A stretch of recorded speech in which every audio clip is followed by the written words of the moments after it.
it all came with like a lot of like weirds, up and downs, and a lot of shortcomings, but I embraced every single one of the fucking fucked upness, the things that I think a lot of people would be like, okay, dude, it's time to pack your fucking bags and call it a day. If you let those things sharpen you, then you can persevere. Hello, everyone, and welcome to the show. This is the What You Don't Hear podcast. I am your host. My name is Ross Theisen, and I've got a cool episode for you this week, and a little bit of a special episode as I sit down with a very close friend of mine, tattoo artist Billy White. I was very stoked to have Billy on the show to share his story for this episode, as Billy is someone I've been close to for many years now, and we've always had those sort of open book conversations. You know, I used to hang out at Billy's tattoo shop nearly like every day, and it was kind of at a time in my life where I was sort of, I don't know, lost, maybe lost isn't the right word, because I knew what I wanted, but I sort of was just aimlessly working towards it and just kind of hanging out with people and just spending random time doing random things. I don't know.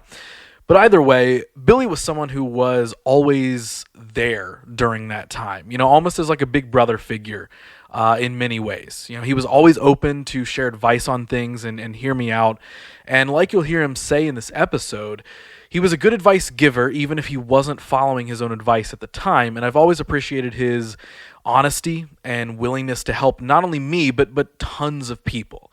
So over the years, we've shared many hours of conversation with me in the proverbial tattoo chair, conversations ranging from life, work, passions, dreams, all the way to aliens and government conspiracies. We covered it all, and Billy is always down for a fun conversation. So I was excited to add a couple more hours to that list of conversation for this week's podcast episode, and it's a fun one and an honest one. And I'm very excited to have Billy on the show.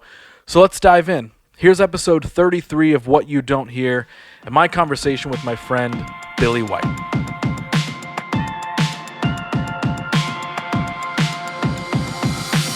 Well, do you want to jump in? You ready to go? Ready to do the real thing? We're for sure recording everything. I'll be thinking about it while we record, but yeah.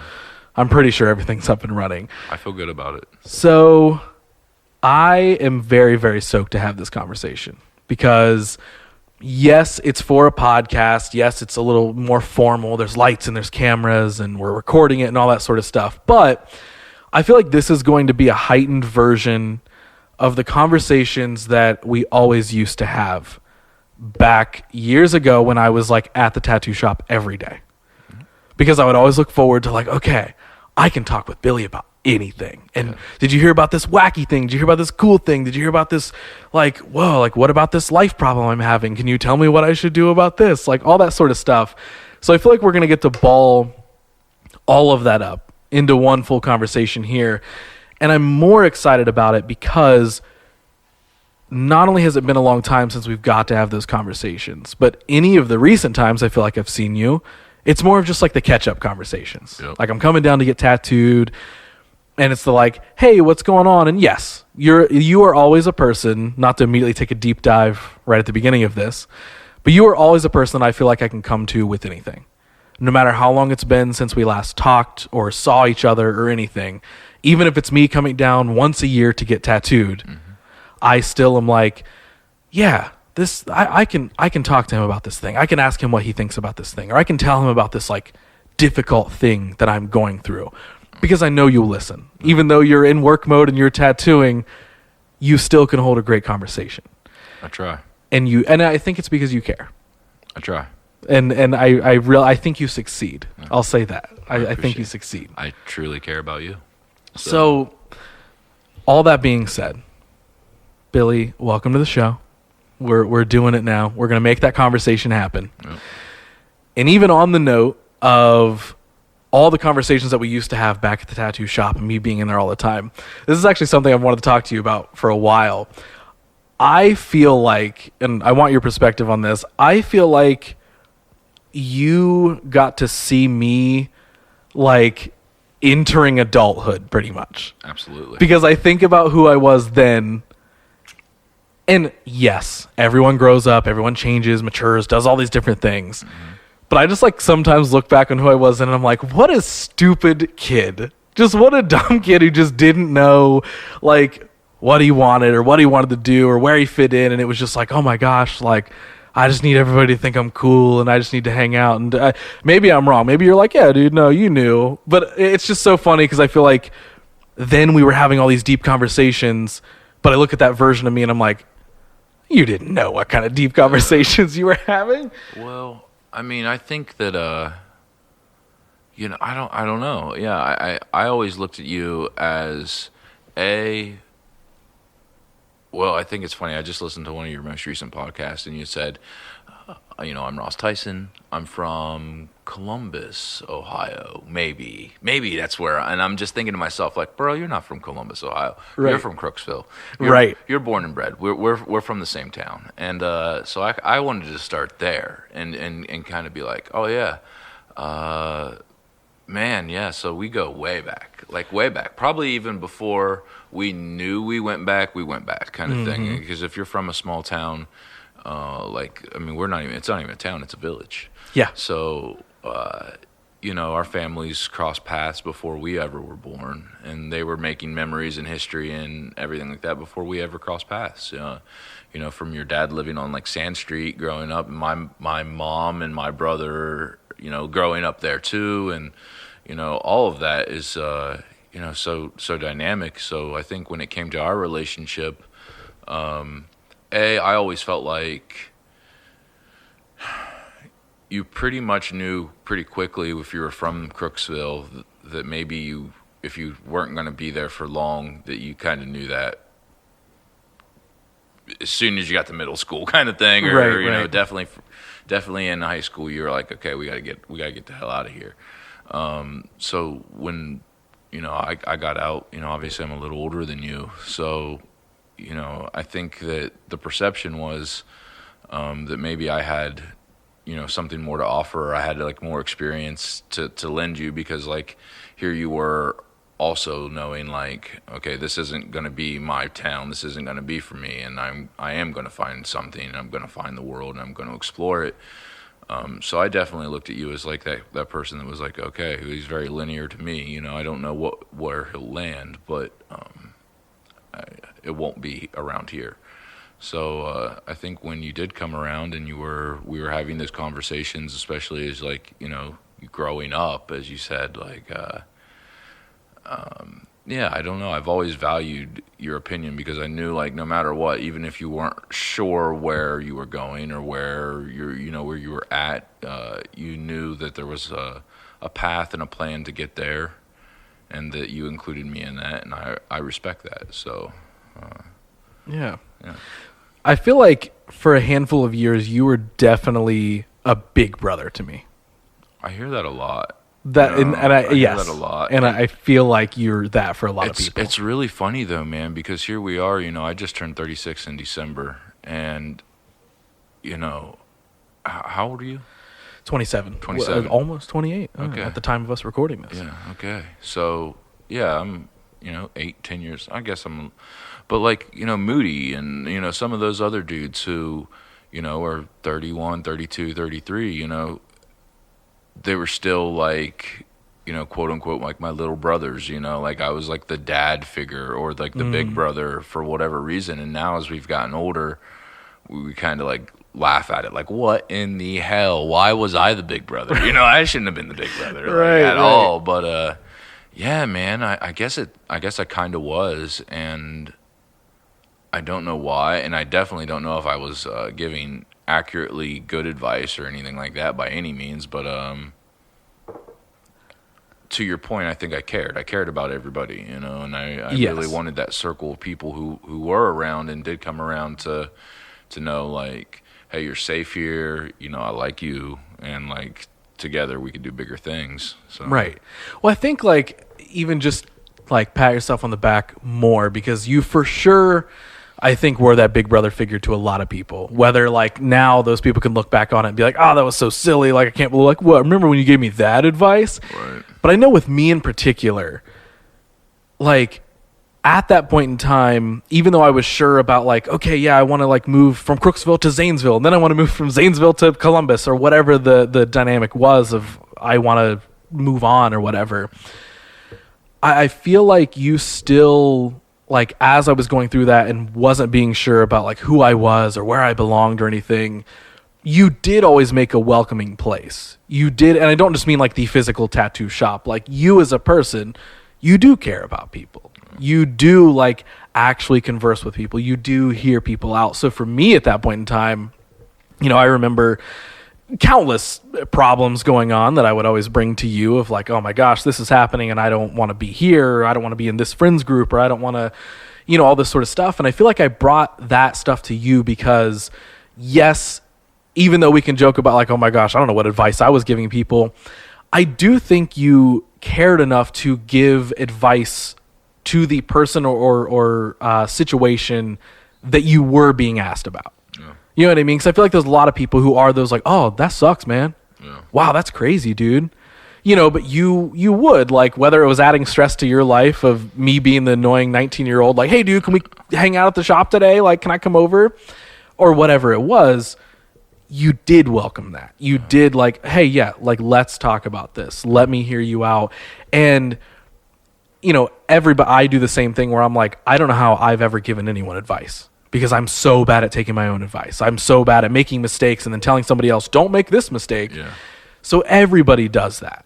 But for sure, looking back at that time period, I literally, like, you were just this like neutral force that was just like, yes, of course, you're going to be making your own mistakes. You're going to be whatever.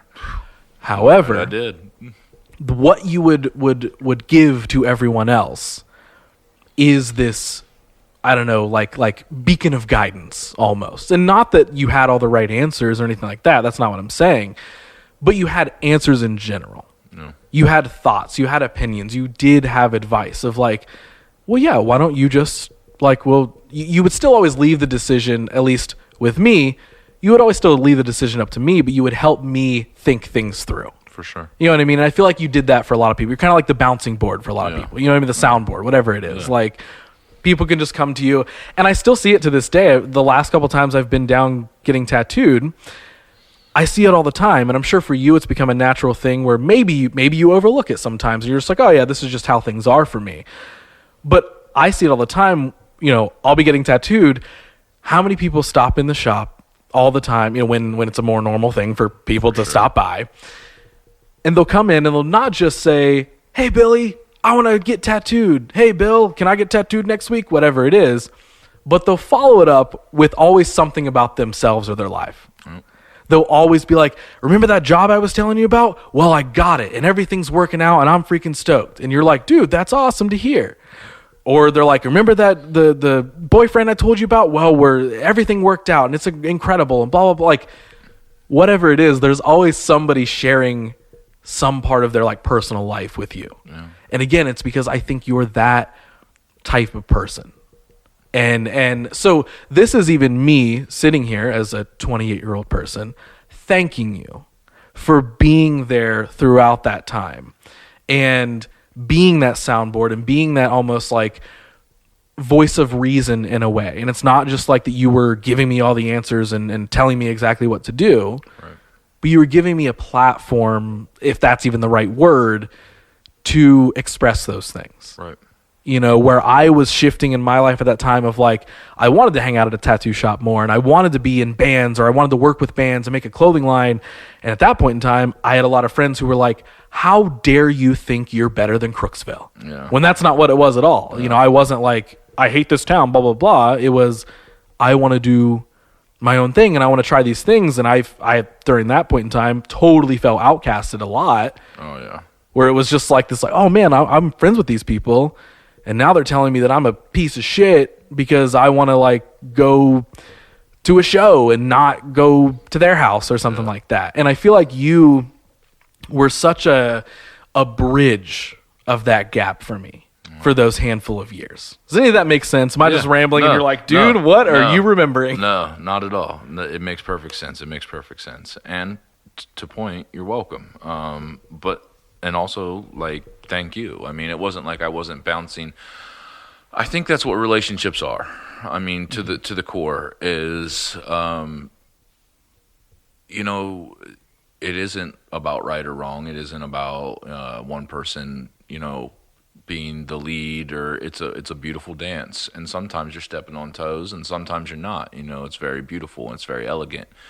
But I think most relationships are about a give and take and what each person brings to the table for it. So it wasn't like, I'll be the first to admit, like, yeah, I probably do have ideas, and I will come with my opinions on most things, based off of my own life experiences and the things that I consider myself to be a pretty good problem solver. Always have been. I like that. I like to take a problem and kind of solve it. So I don't think you can do that without, I can't sit down and just do that by myself. So if you don't have the people who are pushing you, and whether that is thinking, and really what, for me and our relationship, it wasn't like we were pushing each other. I don't know if you've ever looked at it like that, but like making each other think, and like opening up those avenues of difficult conversations, and at times, but also people who are from kind of linear backgrounds in similar places that had an understanding of like, hey, this is where we're from, here's the problem, where do you think we could go, and where do you think we'll land if we take this path? Yeah. And yeah, so I think you opened those ideas for me, and there was times that even when you were saying things like, like I was like, oh yeah, he did have a fucking television, or he did have a t-shirt company, and like, right. Like, damn, that did happen, and like, yeah, it's been a wild ride, and it's kind of funny that we've landed here, all these years later. Right. Because it's been, pretty much about a decade from where, our true, like, friendship and everything kind of started. And yeah, you're right. It doesn't make sense. Because it's a blink of the eye. Yeah, I mean, to me, like, even though I just said a little bit ago, like, oh, yeah, I was, like, 18, 19 at the time or whatever, even though I know that, I'm still like, oh, yeah, that was, like, 3 or 4 years ago. Yeah, like that. I'm like, oh, yeah, that wasn't that long ago, but it was. Yeah. And I think also that's kind of the beauty of our relationship too, is maybe it's very similar to like riding a bike almost, is like maybe you haven't done it for a few years, but you've done it and you've done it well, you've crashed, you've done cool tricks and everything like that. So like when you can hop back on it, you've figured it out, and mm-hmm. So it's just familiar, and I think that's why our friendship works and our relationship works. And honestly, I feel like most of my friendships are very similar to ours. It's like maybe we don't talk every day or every week or every month, but we know we could jump right back into wherever we stopped or wherever we want, and it will be natural, and it will be, I think I try to make my conversations and my relationships to be very, intimate and consensual. You just like, sometimes you have those friends that are just like, whoa, and I can be that person. Oh, like, I can too. Yeah, it's just like if I have 200 pounds of shit on a plate that can only hold 100 pounds of shit, and so it's like I don't want to be the person that's doing that. So I make sure that like when I'm, we're having these talks or whatever, it's like I'm having them with the right people, and I'm having them. And I feel like that's why my relationships and our relationship and our friendships can be strong, and they don't have to be so magnetic all the time. So, okay, so I want to dive into that a little bit. Mm-hmm.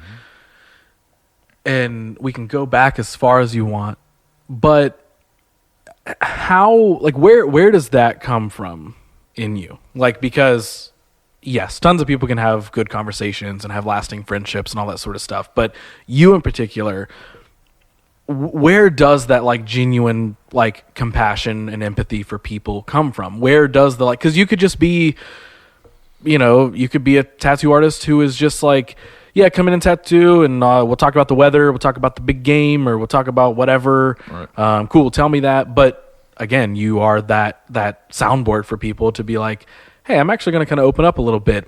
And you aren't just like, oh, yeah, dude, crazy. Yeah. Anyway, like, let's hurry up and finish this tattoo. Pay me and get out of here. Right. where did that start for you? Like, was it even at the beginning of tattooing that you were like, hey, I can actually have like further connections with these people outside of just the art that I'm producing? Or is it just like, I don't know, dude, growing up, I always just loved people. Like, Yeah. I don't know. I was always super ass backwards, man. If you take me up until probably 6th grade, 5th, like I just heard you say the same thing. Like maybe that's how all kids are, kind of thing. But like I was definitely not who I am now, or even close to any similarity of what that could have been. And I heard you say Chris Boffman, and I was just like, oh man, how great was Chris Boffman, and as a teacher, and I had him as a different dynamic, as a coach too, who also pushed me in different ways. And but to get back to that, I think for me to be the person that I am, I've had to come to terms with my own shortcomings, my own atrocities,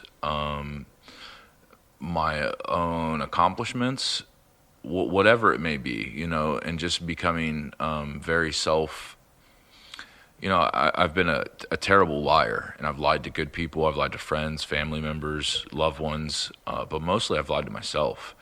And when I finally got sick of kind of those things and just like being like just totally transparent with like who I am, and I think like that comes out, with me almost to a fault.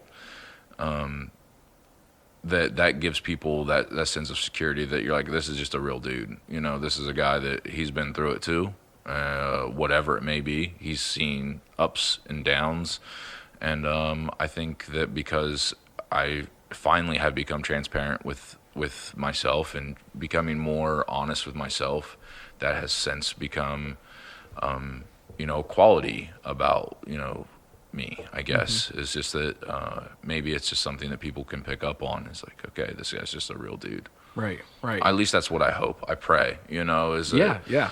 I don't want to ever not be that. And maybe almost to a fault in that as well, is that maybe I push myself more so to like really like, no, dude, remain humble, be you, no matter whatever is going on. Right. No, I feel like recently, and this is something that we haven't really gotten to talk about, is recently I feel like you've been able to take those qualities, and I would dare say superpowers, right, of empathy and human connection, all that sort of stuff, and ramp them up and make super good use of that stuff with all of like the involvement with like the erase the hate stuff and all those sort of things. So again, you and I haven't really gotten to talk about that much at all. Walk me through that. Like how did that start to like pop up? What is that? Because it's become such a ride, I guess is the right word. Yeah. So where did that pop up? I mean, I kind of think that as well as I do, if you've been getting tattooed for a very long time, if you've ever been tattooed at all, there's a chance that maybe it was a very transformative experience. I know it has been for me. Both getting tattoos and giving tattoos. I think almost more so giving tattoos. So I think that was a thing that I always knew was very powerful, and I think accompanied by, me, my persona, my personality, and, my will to do something other than just make tattoos. I thought that we could probably do something bigger and better, and and it's something that we've probably done throughout time. I've been tattooing 16, almost 17 years now, and I probably don't even realize the the impact perhaps, or the footprint I've left on people. But moreover, I think that it's given me an opportunity to just take my skill set and to do more with it than just make tattoos, like you're saying. And like, dude, there's too many of us as it is. You can throw a stone and hit a tattoo shop. I mean, we have 20,000 people in our town. There's like 7 tattoo shops, and which is fine, great. It's a great job. It's a great profession. I get along with everybody that's down there and taking it serious. But I just think for me, I don't want to go down in history as just the guy that did tattoos. I wanted to be known as someone that was taking that skill set and doing something more with it. So I think now that I've pretty much been very vocal about, like, I care about my legacy.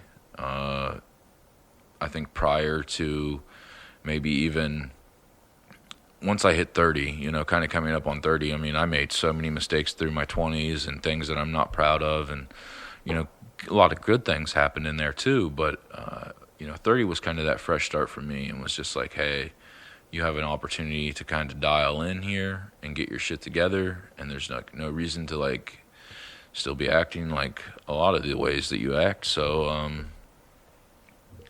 I think I use that as like a shift to try to care about people, man. And the fact that people afford me the opportunity to change them permanently, I think I take very serious. And so I know the pressure that it comes with that, and I think that because of that, I want. It's just like it can't be about the weather, and it can't be about the Monday through the 9 to 5 shit. It's the after hours. It's the breaking of the fourth wall. It's that setting, and it might be something too to being like when you're under tremendous amount of pain for hours that people are just like blah, right, yeah. So I don't know, man. I really truly appreciate that, and I'm glad that does come through, because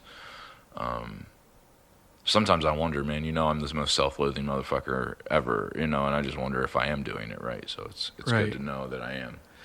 So with all of that, like when did the, like, I'm sure you've been doing like the types of cover-ups and stuff that you've been doing recently forever. I'm sure that's happened forever. But I feel like recently you've really been able to put like an emphasis on that and put that into the legacy part of like, cool, here's where I really know I can make an impact. It's not just I'm doing a cover-up on something, right, but here's really a way for me to do an impact. Yeah. When did that like really kind of like spark in you of like, cool, like how did that even pop up? Also, was it like one person that came in with, that style of tattoo, and they were like, hey, I've got this. I guess I don't even know how to say. Is it racist tattoo? Is it white supremacy tattoo? Is it anything? Like, I don't know how you like. We've always just we've kind of lumped it all into one group as kind of being like a hate-based tattoo. Whether it's gang-related, racist-related, white supremacist, hate-based anything. Most of it derives out of that.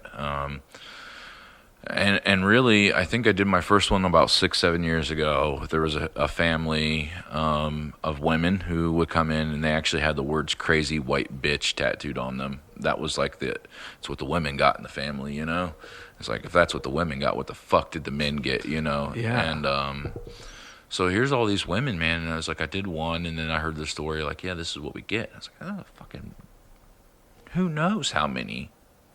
Mm-hmm.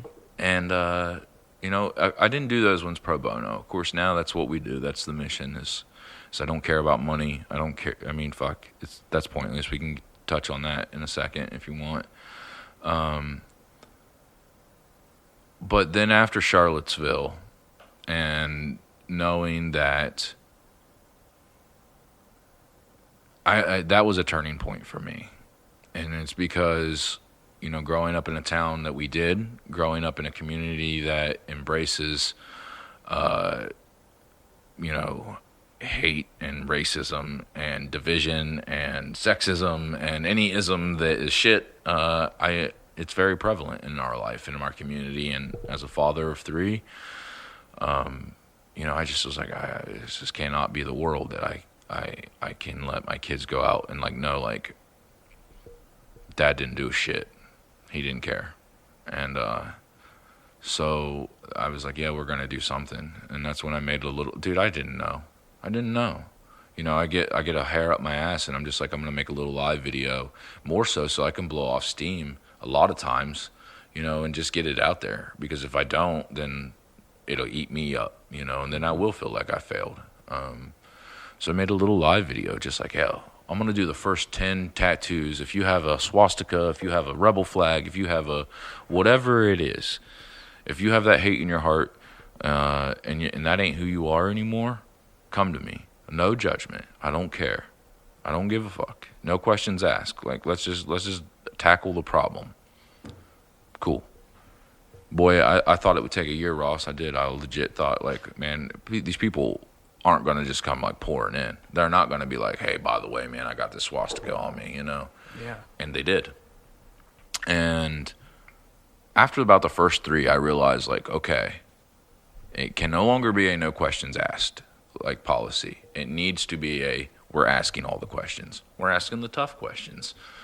And so, yeah, what, fucking 3-4 years ago now, almost, August will be 4 years of the anniversary of Charlottesville. The guy that drove that car into that crowd was from Ohio.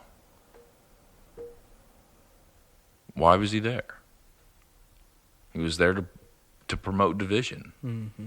He was there to promote hatred. He was there to do anything other than try to unify us, bring us together. And from that point on, I was just like, what can I do to start unifying us? Like, all of us. Right. So where does that go from there? You do those first, like that first handful, and you notice, okay, these people are showing up. Yeah. Like, and then there is like a... Shifted quick. Yeah. We started getting hit up like, I don't have a racist tattoo, but like I have a gang tattoo. I have like a fuck cops tattoo. I have a this tattoo. I have a that tattoo. And it's I was just like, okay, well, it ain't 10. And it's I guess it's just and at first it's like, well, we'll just kind of keep doing them and we'll see where it takes us. And everybody was on board, Jen, Brian, on board. Boom. When we first started it, we had Paige. She was our shop manager. I mean, without the shop managers that we've had, we couldn't have done this shit. So shout out to Paige and Cody and currently Kaylee, who put in mass amounts of work to make this work. But once I realized that this was going to be much bigger than I had anticipated, we were just going to keep building those relationships, man. I wanted to build relationships with these potential clients, and not everybody gets in. Not everybody gets in right away. I mean, I've had people that have waited years to get in at this point, and there are people that are still waiting from the first round, and they don't care. We still talk, Can't wait to get in, man. Can't wait to get in. And now it's shifted, man. Like, we want to take that energy and we want to put it into other stuff, so to help people who have self-harm scars, people who are survivors of that, and people who are survivors of human trafficking and sex trafficking. When we started to hear these stories, people coming to us and telling us, like, hey, this is the tattoo that I have. These are the markings. Holy shit. The stories, the human stories are insane. Number 2, B, whatever you want to call it, this is what tattooing is. It's been weaponized, and I've always looked at it as my weapon. It's been my sword and shield, because when I haven't been the strongest, the coolest, whatever, I always had it, no matter what. If I sucked as a friend, as a boyfriend, as a husband, as a, father, I had tattooing. I was good at that. And I couldn't let other people weaponize this thing that was so fucking beautiful to me, so transformative, so life-changing for me, that I wasn't going to let them do that anymore. It's like, well, we can combat this. And so, yeah, then the people never stopped showing up. They never stopped calling. Then the newspaper did their story. And that's like in the first few months, because we've rattled off the first 10 like that, which is crazy. And then, the newspaper article happens. It gets shared on Facebook, and that's the power of social media. I always say it's a double-edged sword. I think for the most part, it's a crock of shit, and it's a egocentric machine that produces terrible things most of the time. Right. But I've seen the power of it doing good. So I will continue to use it to try to do good. Yeah. The article gets shared. A guy living in Minnesota named Cy Dotson sees the article. He's from Zanesville. He's like, hey, calls me on the shop phone. Hey, man. And he's just like, dude, I'm telling you, he's either the coolest guy in the world or he's just like, he might be also the smartest man in the world. But I kind of thought he was trolling me because he's just like, hey, man, I'm going to come out to Zanesville and do a little documentary. You be into that? I'm just like, sure, dude.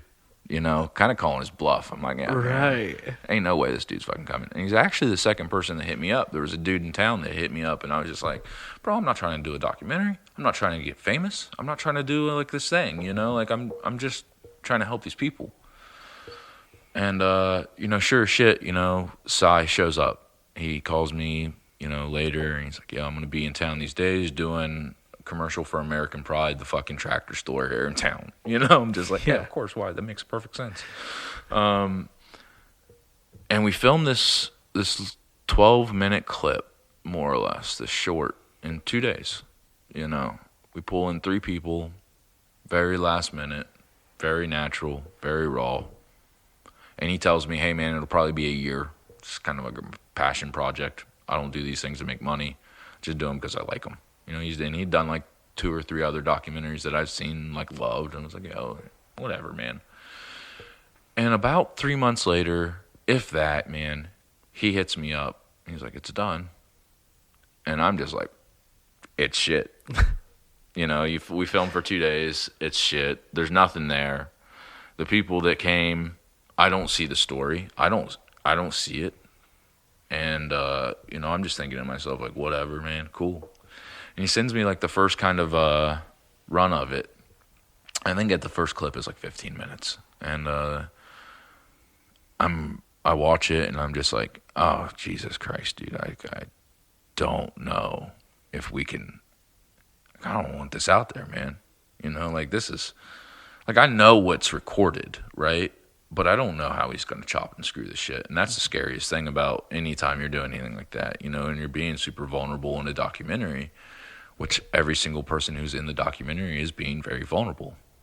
And then, like, I just kind of, like, you know, whatever. What is this really going to do anyway? And so he finally gets some clips, and he gets it all edited, and he gets it all, you know, narrowed down. And next thing you know, it's like in a film festival in Cleveland, and then it's over here, and then it's kind of over here, and then, I mean, yesterday is spent all day on the front page of Reddit, you know, 3 years after it was made, because people still believe in it, and it still resonates with them, and because we still live in the climate that we do, is that the world hasn't changed, and that the topic of race and you know, grace and compassion and all of that is really in our ethos right now. And I'm happy that got made. I'm happy that it got shared. I mean, it got Emmy-nominated. I spent a couple days in New York City, you know, and if you would have ever said that there would have been a Crooksville kid who was going to be in an Emmy-nominated documentary about changing the dichotomy of race in America via art, I would have told you you're fucking nuts. But it happened. So I kind of think that over the last few years since then, I have been riding the wave, and I've just been like, whatever happens, happens. And a lot of good has happened. A lot of shit has happened. But I think more good than bad. And, you know, like, what a weird ride, Ross. Yeah. Dude, what a weird ride, man. Well, and that's why I'm so fascinated in hearing about all of that. It's like, I'm not just asking for the podcast. I'm asking because I'm genuinely interested, because, you know, I've only seen you once a year for the last handful of years whenever I make a tattoo trip or something, Right. and it's chatting for the hour or two that takes, and then okay, cool. Like, so it's like I have just been seeing all this stuff from the internet, from the outside. Like that's so have been like, wow, like how did this come up? And we can skim over this if there's specific things you don't want to share. But you say there's been both good and bad that have happened during this. As an outsider hearing that, I don't understand what bad can come from this. Outside of, I guess, people probably being angry at you for covering up those tattoos. And, those people who are wanting to continue the hate and all that sort of stuff. It's like, oh, you're a fucking idiot for covering that up. Like, is that kind of what, like, the I guess the negative side that you would say? Because otherwise, I'm like, who could combat that? Who could be angry at that other than those people who don't want to change? I'll give it to you. You ready for it? Yeah. Every side. Every side. Really? Yep. So all the good that's come from it. Let's start with that. Let's be positive. Tons of people have joined the movement. We have over 300 tattoo shops across the world who are doing this now. Uruguay, France, Brazil. What? Cool. I wasn't the first to do it. I know I'm not the first to do it. I'm probably the loudest. I'm probably the one with the biggest platform to have said something and to do anything. Of course, the documentary helps. Of course, me being loud and obnoxious about it still helps. Working with the people who have backed me helps. I've got to work with true civil rights activists and true American heroes. And for me to be in the presence of them and for them to believe in me or what we're doing at all is overwhelming. And man, I still can't put my finger on what the word is. Mm-hmm. Tremendous amount of pressure that I welcome, whatever that is, whatever that word is.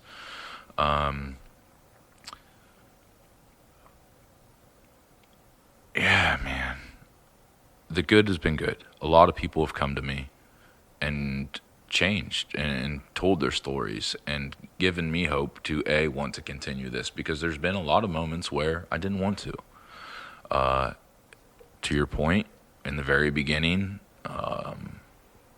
we did get a lot of, and dude, I kept everything in for the first 2 years. I never said a word to anybody, not my family, not my coworkers.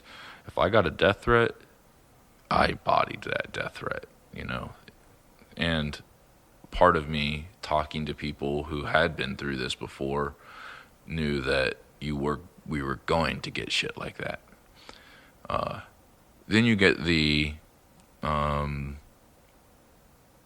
that's probably the worst of it, is like you just think like, oh, maybe some motherfucker one day will actually walk through the shop door and just shoot me or blow the motherfucker up or set it on fire. Who knows?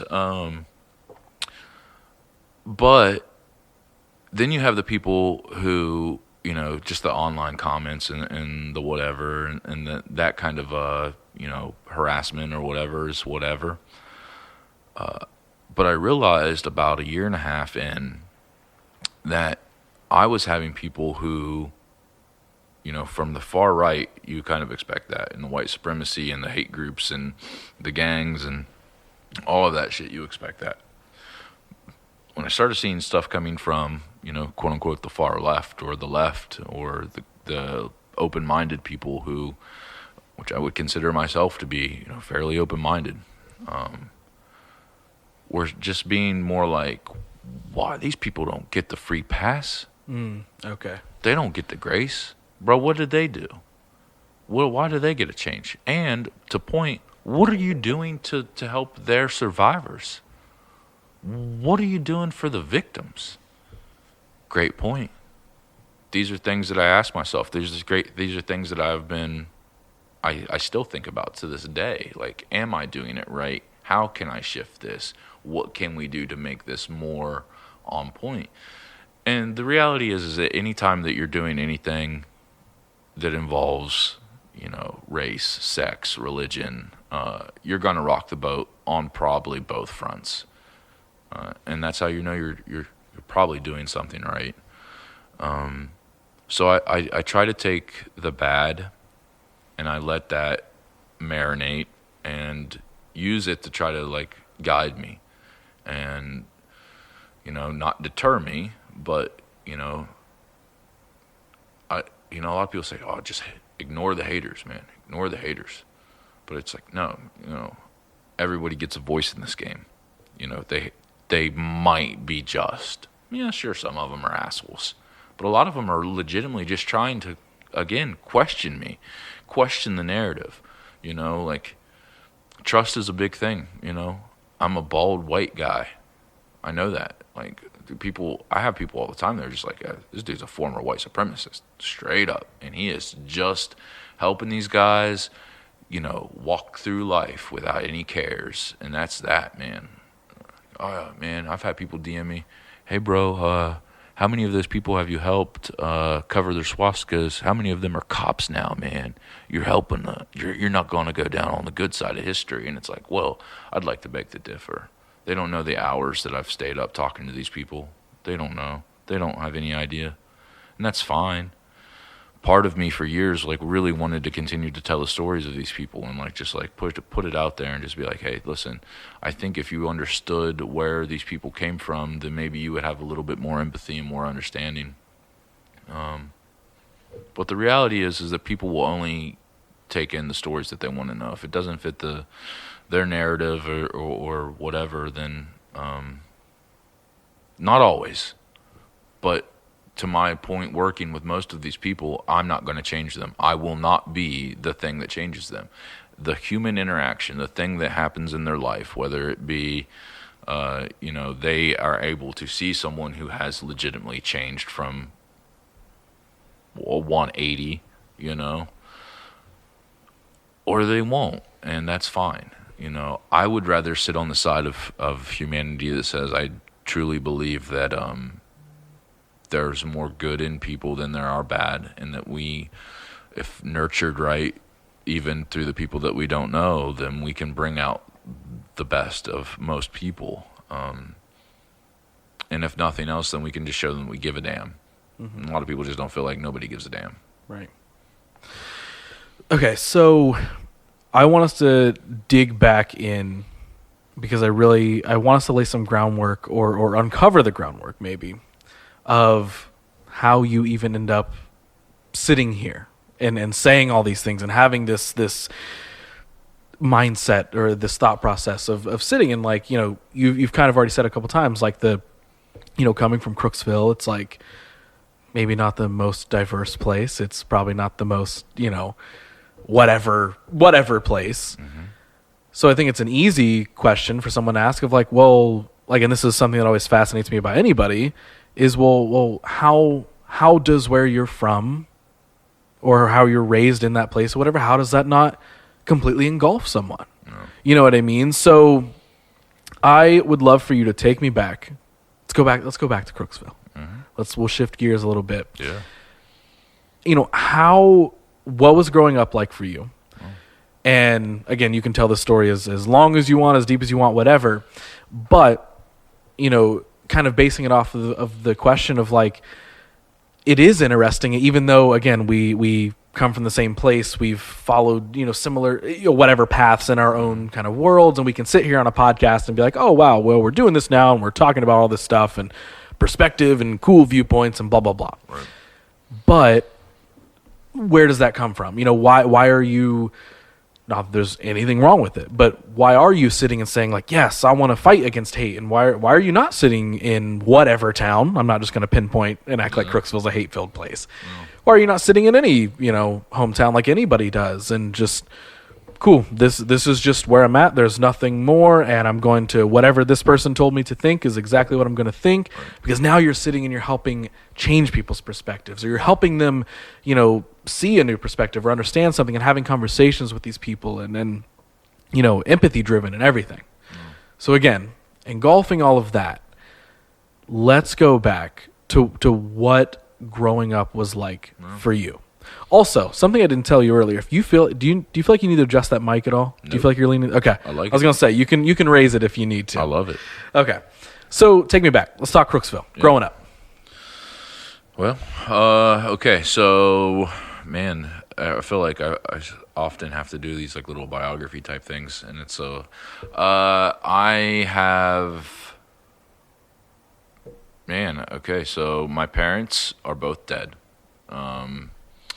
and they were old when they had me. They were old as shit when they had me. My dad was 49, my mom was 45. She thought she was having menopause, bro. She went to the doctor and was like, factory's closing up. And they were like, we got one more batch for you. And here I am, you know. I have two brothers, one of which has passed away as well.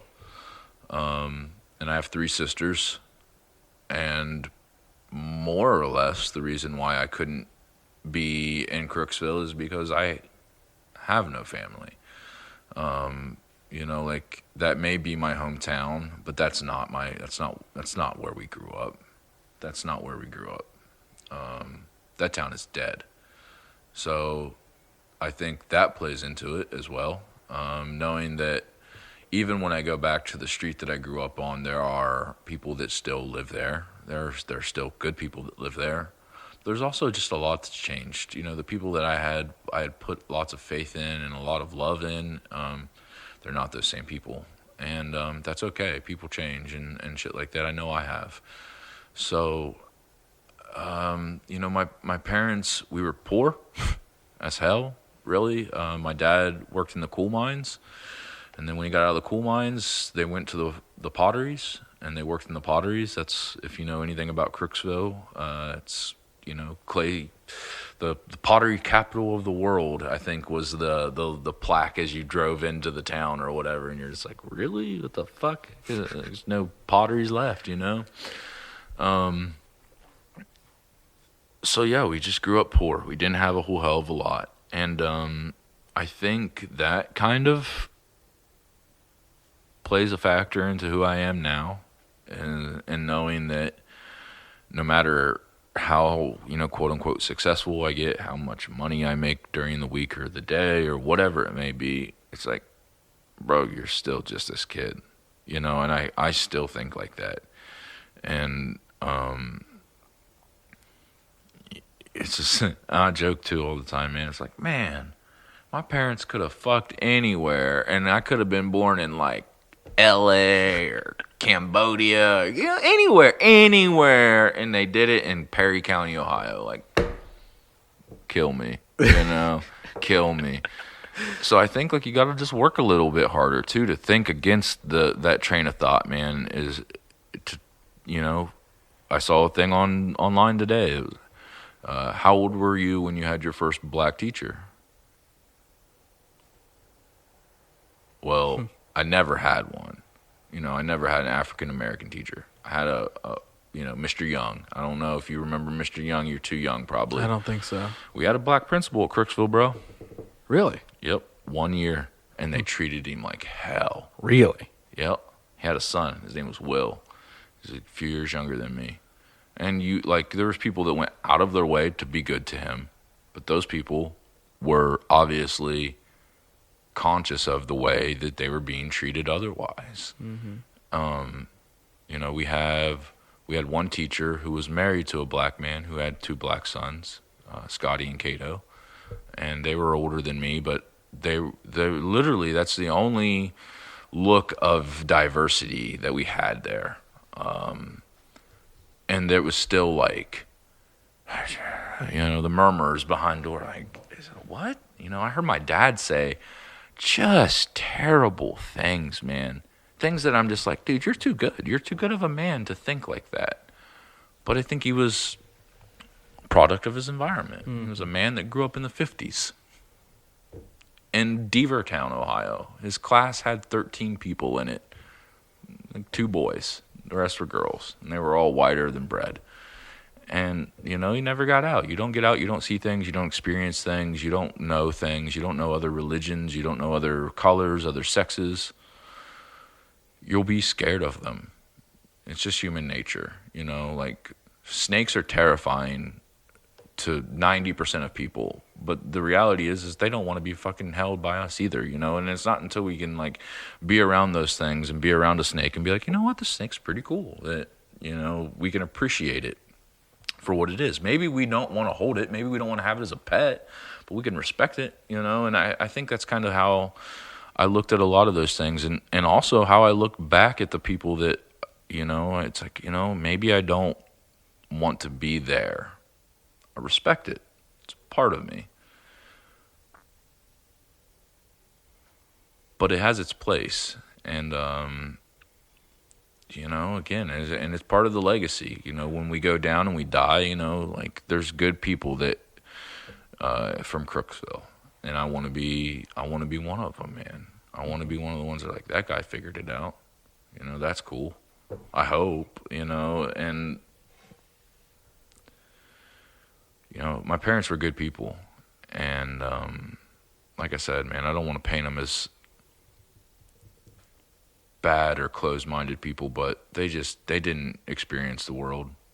They had no clue. Mm-hmm. You know, my mom was raised in a Catholic orphanage. You know, her parents had passed away, so she had it rough. She was just really very tough exterior, baby shit heart, you know, just like soft as hell. And Dad was one of those dudes that didn't really say a whole hell of a lot. But, man, he's just one of the smartest fucking people. You know, I could just be like, Dad, what's this math problem? Figure it out. Dad, what's this? Like, to point, he was probably very similar to me. Like, he had an opinion about it, but you kind of had to, like, maybe push him for it sometimes. And maybe even sometimes the thing that he gave you back was not what you expected. But when I lost him, man, it was just like, I lost him 49 hours apart, and that shit will make anyone crazy. So I spent a lot of years just hating the world, hating myself. Why would this happen to me? You know, kind of thing. I lost my parents. My, you know, wife goes to prison for 4 years. It's like at that point in time in my life, everything was just spiraling the fuck out of control. I was, for sure. I didn't care about anything. And it just took me a long time to get out of that, man. So I think like that too has impacted who I've become and who I am and how I want to treat people, you know, like that event, losing a parent is terrible, period. Losing both within 2 days, for the most part, out of the blue, it will change you. It'll rock you to your core. And I let it be an excuse for years to be just miserable and to be, you know, shitty. Well, woe is me, you know. All these terrible things keep happening to me. And I just started watching everything just fall apart, man. I think friendships, relationships.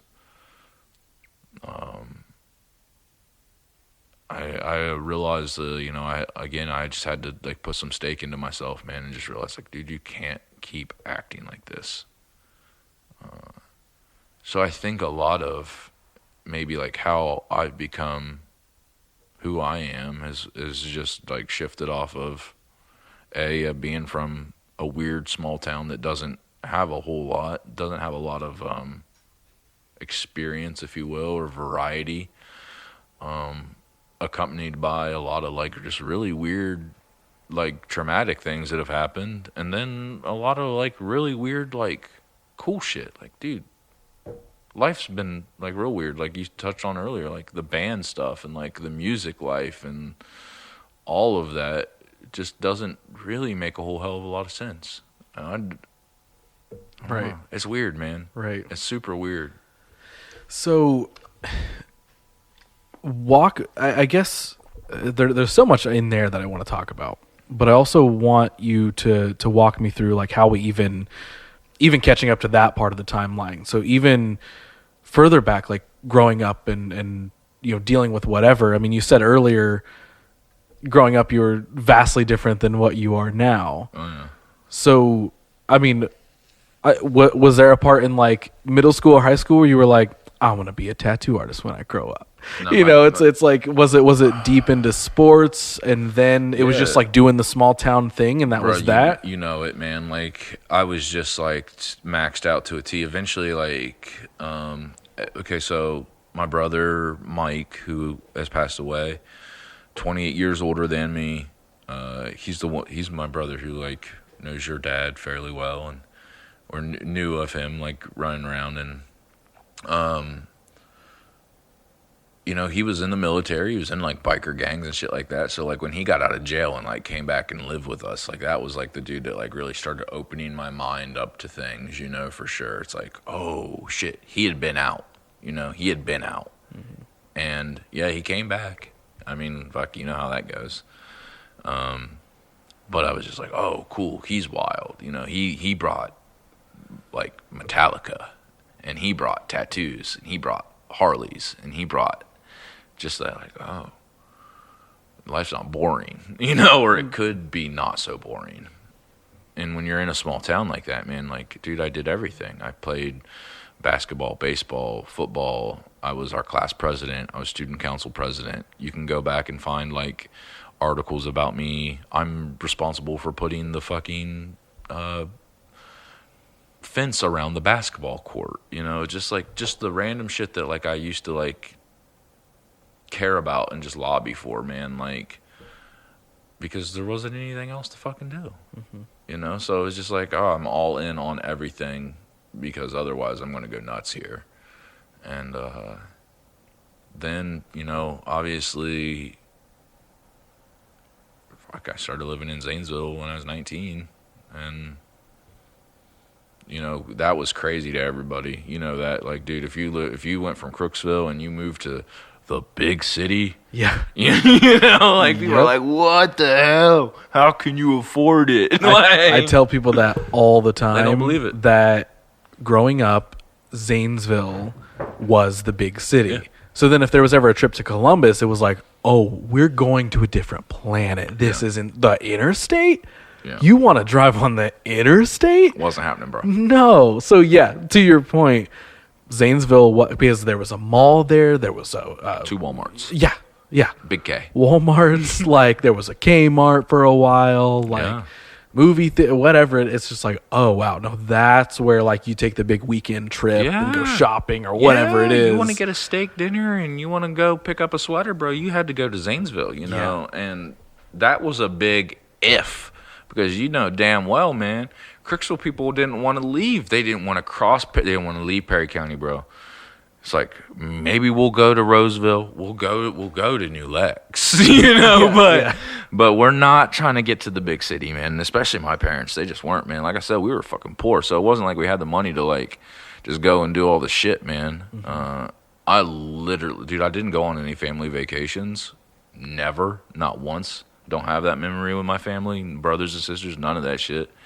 So like, to when I got out and started tattooing, anytime I left to do anything, it was on the back of tattooing, or it was on the back of like music or art or something along those lines. So it was just like,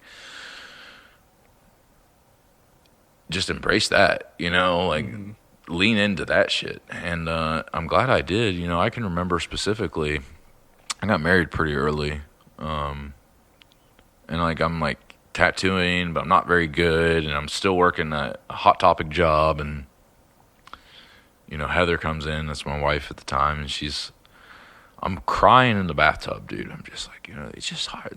They're gonna give me this Lancaster. You know, I'm going to be assistant manager. It's like, this is the best opportunity that this could ever happen to me. I'm just this kid from Crooksville, you know? And, like, I'm freaking out, and she's just like, you don't want to do that. You just want to tattoo. Just do that, you know? And, like, probably the best advice she ever gave me. It was just like, nah, fuck that. And it's like, man, I always think about that. Like, what would have happened? Like, would I have just been like I'm living over in, you know, Sheridan. I work over or I'm living in Somerset. I work over in Lancaster. I fold Banties. Right. It very well could have been my life. Right. So weird. So when did tattooing pop up? And more so, not just like the interest in it, but when did you make the decision, okay, I'm going to learn how to do this. I want to do this. About a year after I was doing it. For real.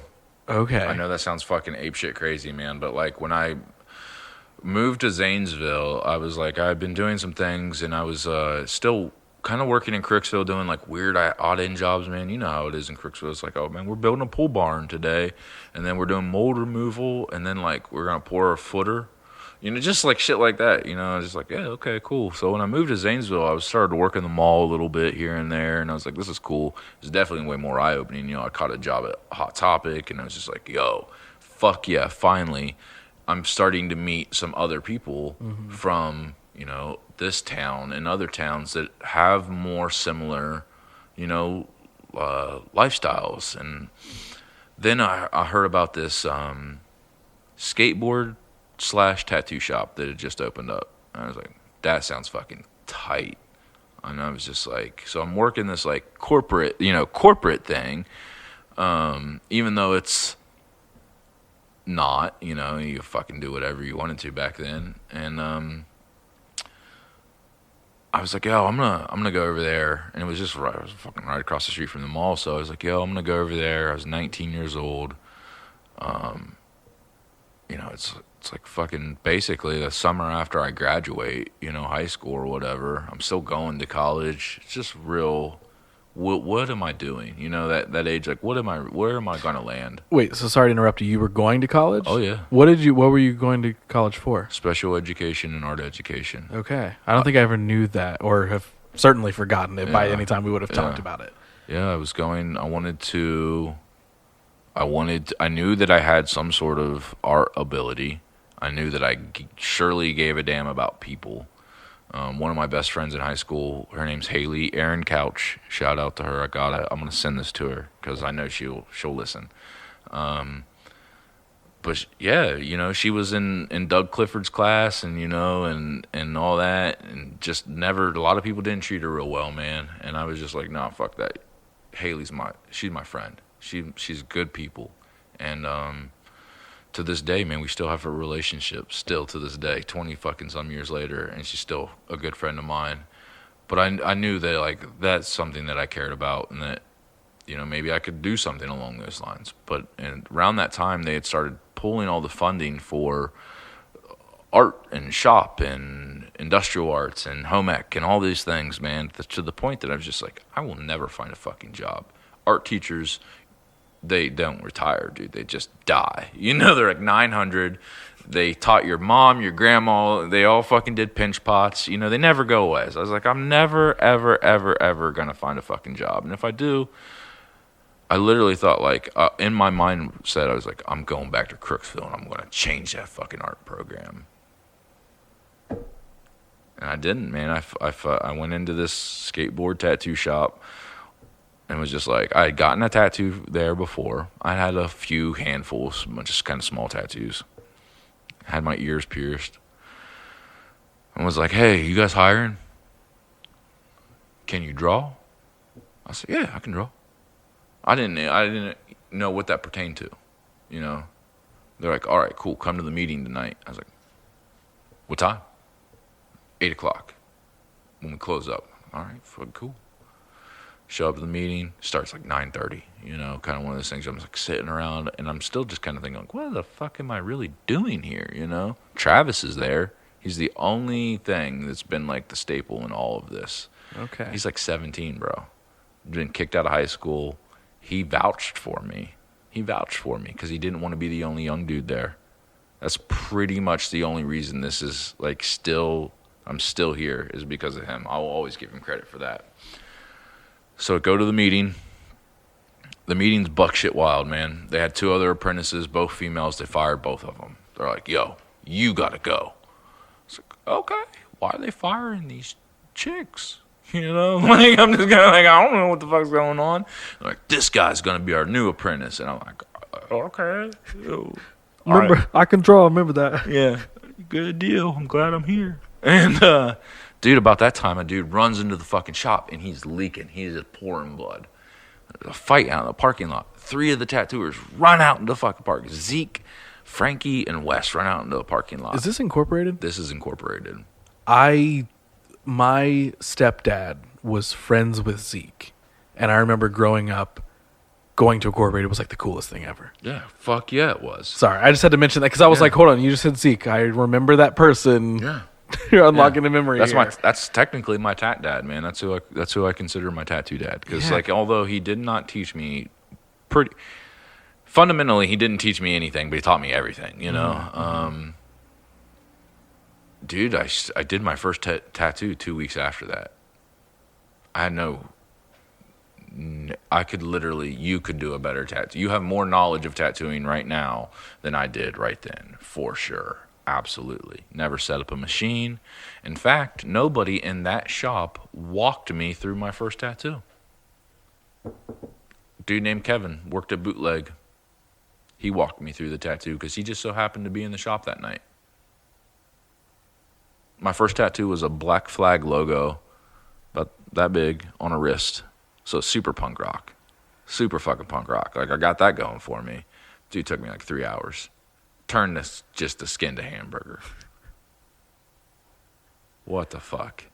And then for like a first year, I literally I still did tattoos because I thought it was fucking cool. And it is cool, obviously. But I didn't know what the fuck I was doing. And dude, at the time, like there wasn't like a good tattooer to be like, hey, dumbass, don't do that. I mean, we were a shop full of just wayward idiots. If there's 7 people that worked there was 4 tattoo machines. And I'll tell you a story one time about how I actually broke all of the tattoo machines because I started to get anyway. Yeah, man, just wayward idiots. So just stayed in that place for a little while. We started to see some good tattoos started to kind of appear after, probably about a year. And I remember specifically this girl, her name's Emily Miller. It's weird how your brain works, Emily Miller walks in, she's just like, again, you could just tell you're not from around here. Dreads, septum piercing, had this big calla lily tattooed on her spine. Nice as hell. Nicest tattoo I'd seen at the time, and I was just like, yo, who the fuck did that? She's like, oh, this guy in Coshocton, he just moved there from Virginia. His name's Dallas Brewer. Rest is that, Rest is history, as they say. Me and Travis kind of bounced around at some like kind of podunky type things, trying to make them work. We shifted, incorporated, we left. We opened up something called Prodigy. I don't know if you ever heard of that. That was that vaguely sounds familiar. It was the first time that there was a tattoo shop in the mall. Okay. Yeah, because Zanesville, bro. We were one of the first, dog. Right. We did that shit. We were one of the first legit. We couldn't find anything online about tattoo shops being in shopping malls, and we were like, this will be fucking genius, And it was. It worked for a while. Goddamn, did it work. Ultimately, the course of all that kind of ran, and we did our different things. But yeah, man, meeting Dallas, and him just being like, "Yo, dude, you suck, but you could be good if you just forget everything you fucking know." And so that's where you would a actual sort of training came into play, where it was like, oh, now I'm learning how to actually tattoo. Absolutely, yeah, absolutely. So that was probably in 2006. Gotcha. And then then it becomes working under him and everything else. Yeah, so we open up. Dude, we just left. Me and Travis left the shop one day. Hilarious story about how Zeke. I don't know how much I can say about this shit. Zeke had a kind of a nefarious past, and he worked with some nefarious critters, one of which was an ex-cop or cop at the time who at one point was making penis-shaped candles. Okay.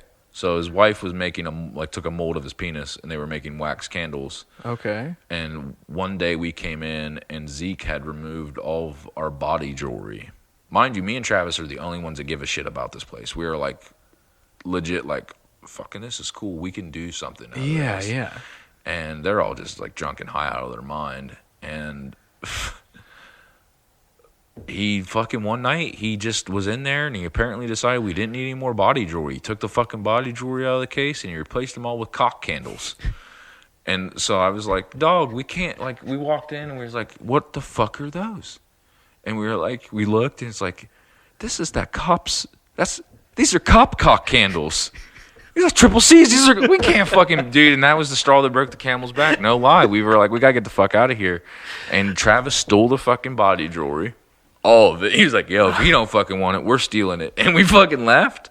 And we went to Coshocton that day, man. And we were just like, hey, you know, I'm fucking Billy. This is Travis.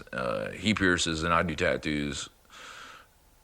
And we don't know what the fuck we're doing, really. Like, we just quit our shop. Like, you ever considered opening up a tattoo shop in Zanesville? We were just right to the point, man. We were like, you need to open up a shop in Zanesville. Hung out for 6 months, probably, man. It was like the only like real down gap in my career that I've had besides this last fucking, you know, the lockdown.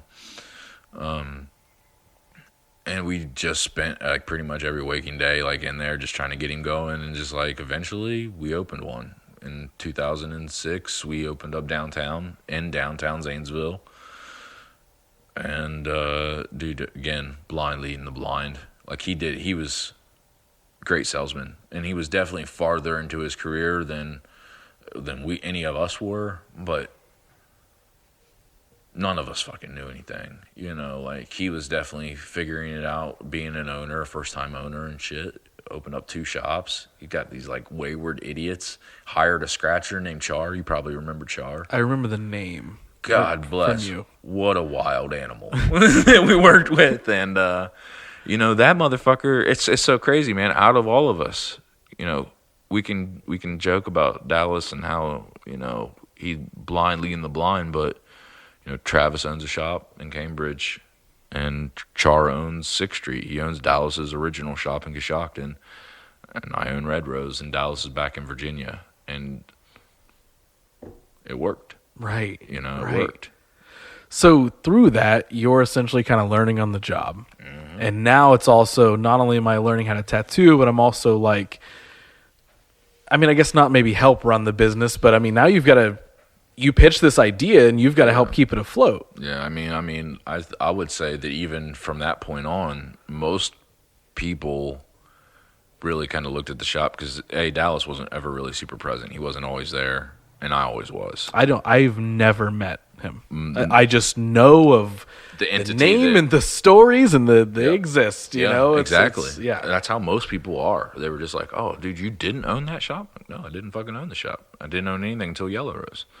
But I treated it like I owned it, you know. I loved it like it was my own, you know. It was my brainchild kind of thing. It was mine and Travis and Dallas's brainchild, and yeah, man, wow, yeah, learning on the job completely. Dallas was like a lot better, man. When we opened in 2006, even when I could pull off tattoos, he just wouldn't let me, man. He was he was safeguarding it. He knew. And he took the tools, put the tools in my hand, and was just like, "Hey, this is what you need to do to make." He problem solved me, you know. That's all it was. He took very raw talent and was just like, "Yo, we can mold you into this." He was like, "Yo, you ever seen a traditional tattoo?" Got it. Right. Got it. Now, at what point do you feel like you come into your own? Where you're like, cool, I'm not just getting clients and doing tattoos, but you know, I've been learning all this stuff. And you know, now I'm like, okay, I'm understanding like my impact in these tattoos. And I'm not saying like the greater impact that we've talked about earlier, but I'm just saying like, hey, cool, this is a cool thing that I'm doing, but now I'm really understanding like traditional tattoos, okay. Like, and even to throw something else in here really quick, like I've told you this, I think I actually texted you a couple weeks ago. My tattoos get recognized as your work all the time. Right. All the time. It's either, wow, those are awesome tattoos. Like, where did you get those done? And then it's like, oh yeah, Billy White. Then they're immediately like, whoa, oh wow, I knew it as soon as I saw it. Yeah. Or it's just immediately straight to, is that Billy White? Yeah. And I'm like, yes, it is. Yeah, it is. Like you can look at nearly anything on my body, and that is Billy White. Yeah. So it's become a thing that, like, yes, there's tons of traditional tattoos, and I'm sure that I could be talking to any other tattoo artists, and if I had their tattoos, I'd probably be saying the same thing. Hey, you've got recognizable work, awesome, blah, blah, blah. But there is something there. Yeah. It's not just, oh, hey, it's a cool tattoo. Yeah. People know, oh, is that Billy White's work? Yeah. So there has been something that has been built up over the years that is recognizable in style and color and whatever else. Even though it is something that already exists, you've still made it your specialty, your special thing that people can still pinpoint out of a field of the exact same things everywhere else. Right. So when does all that start to pop up? Like, when do you feel like you start coming into your own as a tattoo artist? I mean, I definitely think that it's very linear around the time I'm meeting Dallas, because I can sit here and say, the tattoo sucked ass even back then, but I still literally, I've seen shit from 14 years ago. Brian was literally like, you did this on me 14 years ago. And it's still just, dude, it looks like I fucking did it 5 years ago. I'm like, what the? Well, I somehow figured out how to at least apply a tattoo. Mm-hmm. I think around when the kids are born, too, that's like 2006 when the older kids are born, I'm starting to like, you got to take it a little bit more serious. And I'd say like bona fide 2010, I'm like, okay, dude, you're 5-6 years in, and I feel like almost anytime you're doing anything creative and you're like building something, whether it's, taking photos, making stuff with your hands, with wood or clay or whatever it is, it might take that long to learn the nuances of just your equipment, let alone the creative side of it. So I feel like for the first few years, I was definitely stifled in just like, how the fuck far do you even put a needle out? What color should you use? And then you start figuring out those different tools and those different things that you like. And you start, for me, I was fortunate because in 2006, Dallas was like, if you're going to work for me, you got to get fucking tattoos, man. And I'm not talking these little things. You got to get like a real tattoo. And took me, there's a cool possum outside. So that ADD just kicked in. That's tight. I fucking love possums. There's a possum and a raccoon that hang out under that house. Are they friends? I would assume they're friends. They go in and out of the same door over there all the time. That's fucking tight. See, you said it's abandoned, bro. That ain't abandoned. You're right. All right. They live over there. That's amazing. ADD. Shout out to not being able to fucking pay attention. So, yeah, goddamn, what was I even saying now? You were right at the part where Dallas was like, yo, like, you need to essentially look like a tattoo artist if you're going to be one. Yeah, straight up. And took me to Brian Bruno, and you can do a Google if you don't know what's up, but that's like a tattoo god from the rip. Like, Dallas had connections. One of the biggest perks about him was, man, my motherfucker knew everybody. And I'm like, you knew real people, real tattoo gods. Why he ever took us around them, I'll never fucking know. I made an ass out of myself, dog. Like, still to this day, I'm like, damn, I can't believe I said that shit to those dudes. Like, what the hell? I'm glad they don't, per se, really remember me. But yeah, like, took me and was like, you're getting tattooed by Brian Bruno. You can either get a dagger and a heart, like a traditional tattoo, or you can get like a Japanese style like tiger on your arm. That's basically it. He was like, you got those two options. He's gonna do one of those two things. And I was just like, I don't want a fucking dagger and a heart. And now I'm like, I wish I would have got a dagger and a heart. And I got that fucking tiger. I didn't have enough money to even finish the tiger. He basically just did a little bit even extra just because he was Dallas's friend. It was just like, yo, I'll do like a little bit of color in here. And I made a couple trips to Virginia and all that shit, and but basically Dallas had really just been like, hey, instead of like before, dude, when I first started, it was like you were flipping through these tattoo magazines, you might catch like a cool tattoo, and you're just like, yo, how the fuck did that dude do that tattoo? Now I was just like, oh, now I'm in front of the people that were doing those tattoos, and now I could look at what they were using and be like, all right, I get this. Right. Now I can, and now I'm like paying you fucking, money. So like, here's X amount of money. Like, what needle are you using? I just looked at all of that as like a learning opportunity. And then, like I said, 2010 kind of rolled around. I guess I'm like full blown, like making tattoos all the time. Kids are doing it. We're getting ready to have Fallon. Parents are getting ready to die. All the things that are happening. It was just like, again, turn to tattooing, lean into it. Mm-hmm. And like I said, it's always been there for me. Now, when does like your involvement with like even like the music scene come in? Does it just come from like you being everyone's tattoo artist all of a sudden, or was it even before that? Because that's something that's always the thing that I remember hearing so many stories of, or being there for, is it's always just like, so and so band is at the shop and everyone's hanging out, do you want to come visit, or blah blah blah, like right. That always was a thing. Now, was that before, where like you like as a local music scene, like just like the dude who would hang out or be in band? Like, am I forgetting something there? Okay, so I'm in bands, some, not a lot, doing that kind of thing, little hardcore things, little metal band things, little pop punk bands, play 2 shows, break up. Someone, man, fuck, guitarist joining this other dude, they're gonna be good, well, whatever. And the scene was like doing things, man. Like fuck it. 21 Pilots played at the Shot dog. Yep. Like years ago, like Zanesville had a music scene. This close. Like I feel like, and if you would have put the right people together, there was something there. Mm-hmm. I truly believe that, and I think a lot of the parts, like Dean's out in California, he's in Tiger Blanket, they're doing well. We just put out a thing. Moody's down in Louisiana, he's putting out a country album, Swinging Doors, and so like a lot of the people who were in the scene and doing it, still care about it, but by proxy, Mike Martin's bike rack, this fucking random Canadian shows up. He's TMing for, tour managing for fucking, I don't even know who he's TMing for. And he's just like, yo, like we meet or whatever. Maybe we play a show, maybe he books it. I don't even fucking know. But essentially one day we were like, yo, this is my dude. I fuck with that guy. Bike rack. I fuck with him. Oh, he's with This or the Apocalypse.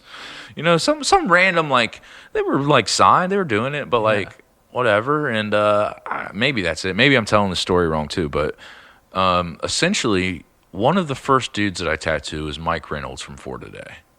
And they're like around, they're playing like, I think in like Mansfield at like one of the churches there. This is kind of before like the Christian hardcore scene had like really truly blown up. And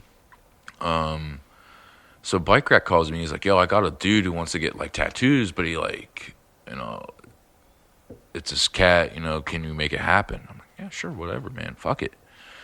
And like, so in strolls Mike Reynolds one day, and I'm, looking like your proverbial dirty, guitar player, homeless white Jesus almost, like long hair and shit. And he's carrying this like Jesus huge Bible, and hey brother, I want to get that, and like, and that moment on, man, I just started tattooing bands.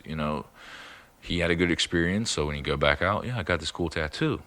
Where'd you get it? I got it from this dude here in Zanesville, Ohio. If you're in Columbus, if you're in any of these other areas, this dude will put you up.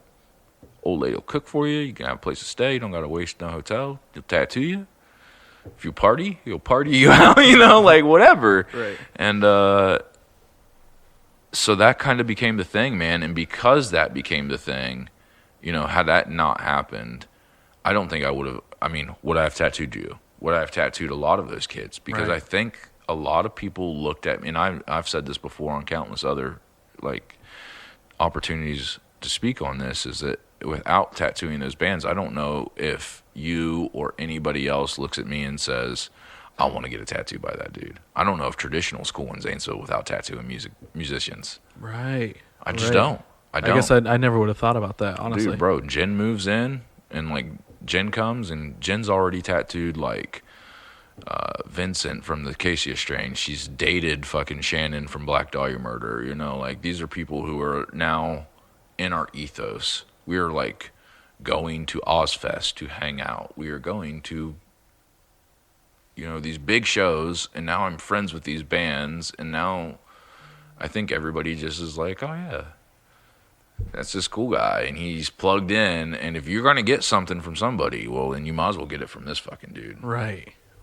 Dude, so it's just like right place at the right time, meeting the right people.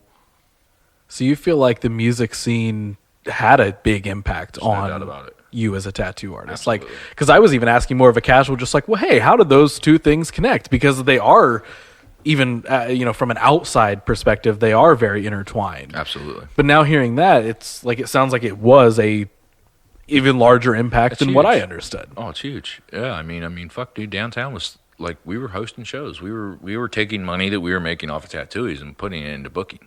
Mm-hmm. You know, why wouldn't we? So, what basically, like, so you grow through all of that. You figure out who you are as a tattoo artist, right? You're building up this, I guess, quote unquote name, the repertoire. You know, everybody knows a portfolio. I hate to say it, but that was definitely the ego me. You know, that was like, I want to be the fucking cool guy during that time frame. Yeah, man. I just like, I wanted to be the coolest fucking dude, you know? Right. Because for the most part, that was like the first opportunity that I really was anybody, you know? Like I wasn't just like a crooks little kid who was doing tattoos. It was like, oh man, I fucking know some things. I was so hungry for it. That was literally what I was about to like ask, was like, what did that feel like, or how did you handle that stuff? Like, are you like, I did get a little too caught up in the moment where I was like, oh yeah, I'm a badass? Or were you like, I was stoked because I was just making the right growth and that was that? Like, definitely like, what the fuck was I doing kind of thing, you know? Looking back now, definitely like, you know, and I still have some relationships with a lot of the bands that I've tattooed and things like that. And, you know, I believe that it was a mutual gain for both of us, kind of thing, you know. They didn't have money, you know that, man. You know, like I was doing fucking sleeves for T-shirts. I can't tell you how many 4-Today T-shirts I had. Every single one, dog. Every single one. Right. You wanted like a ill-fit shirt or whatever, or you wanted like we can make some deals for a 4-Today shirt, or like something along those lines, and just. I definitely, it was a good learning experience all the way around. Just like, eventually you realize that none of that shit even fucking matters. Like, it was just a good jumping point. Like, it was a good point in my career, but, like, that didn't matter. Like, those dudes are just dudes for the most part. Most of them now, like, they're not even doing the thing that they were doing then. Yeah. You know, so I've outlasted them for the most part, and that's just peculiar. Because to me, like, looking back at it, it's like, these are fucking rock stars. They'll do this shit forever. And I will be cool because of that forever. Right. And it's just like, nah, dude, like, fuck that. Like, right. Totally. So when does, like, Yellow Rose and stuff happen? Because that's also where, like, Yellow Rose, I feel like serious. I start to get the most familiar with you. Because, I mean, I got tattooed for like right when I turned 18 at downtown. Yep. But then it was really not too long after that when you then go out and venture out and open up your own shop. Yep. So walk me through that process. Yep. Mother of necessity. Every time I open something, it's almost like the mother of necessity. Like, just lost my parents. Just, you know, like I said, Heather's going to prison. I'm on drugs. Like, I'm eating Klonopin, bro. Like, I'm not like, drugs are drugs. Whatever you're on. If you're fucking eating licorice rather than doing what you should be doing, it's a fucking drug, you know? And I was eating Klonopin like they were Tic Tacs, man. You know, and if you don't know anything about what that does to you, it's like it calms your nerves, but I call them forget-a-pins. I don't remember anything.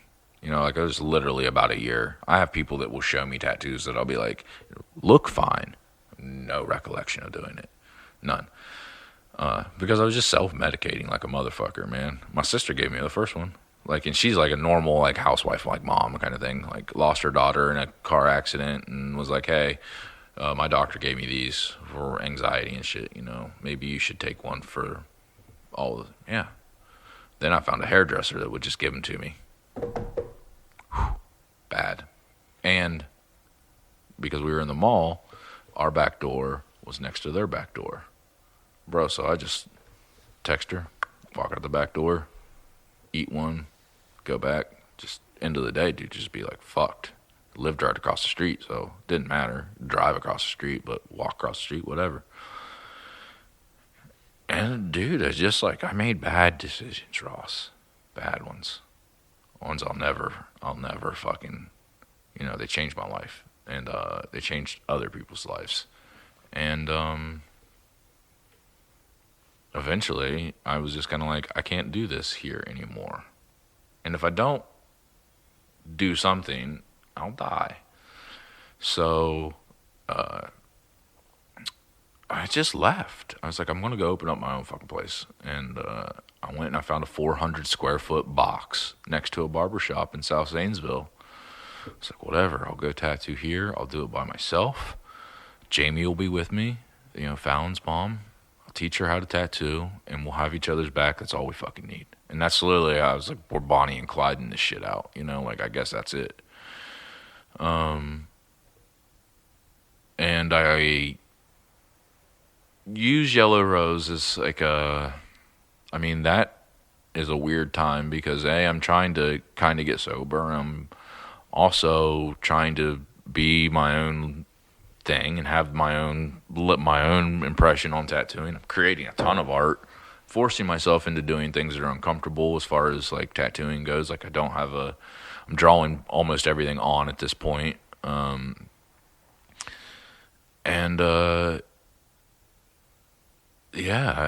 just had to use Yellow Rose as like I don't know, man, like a therapy session, like a kind of like this.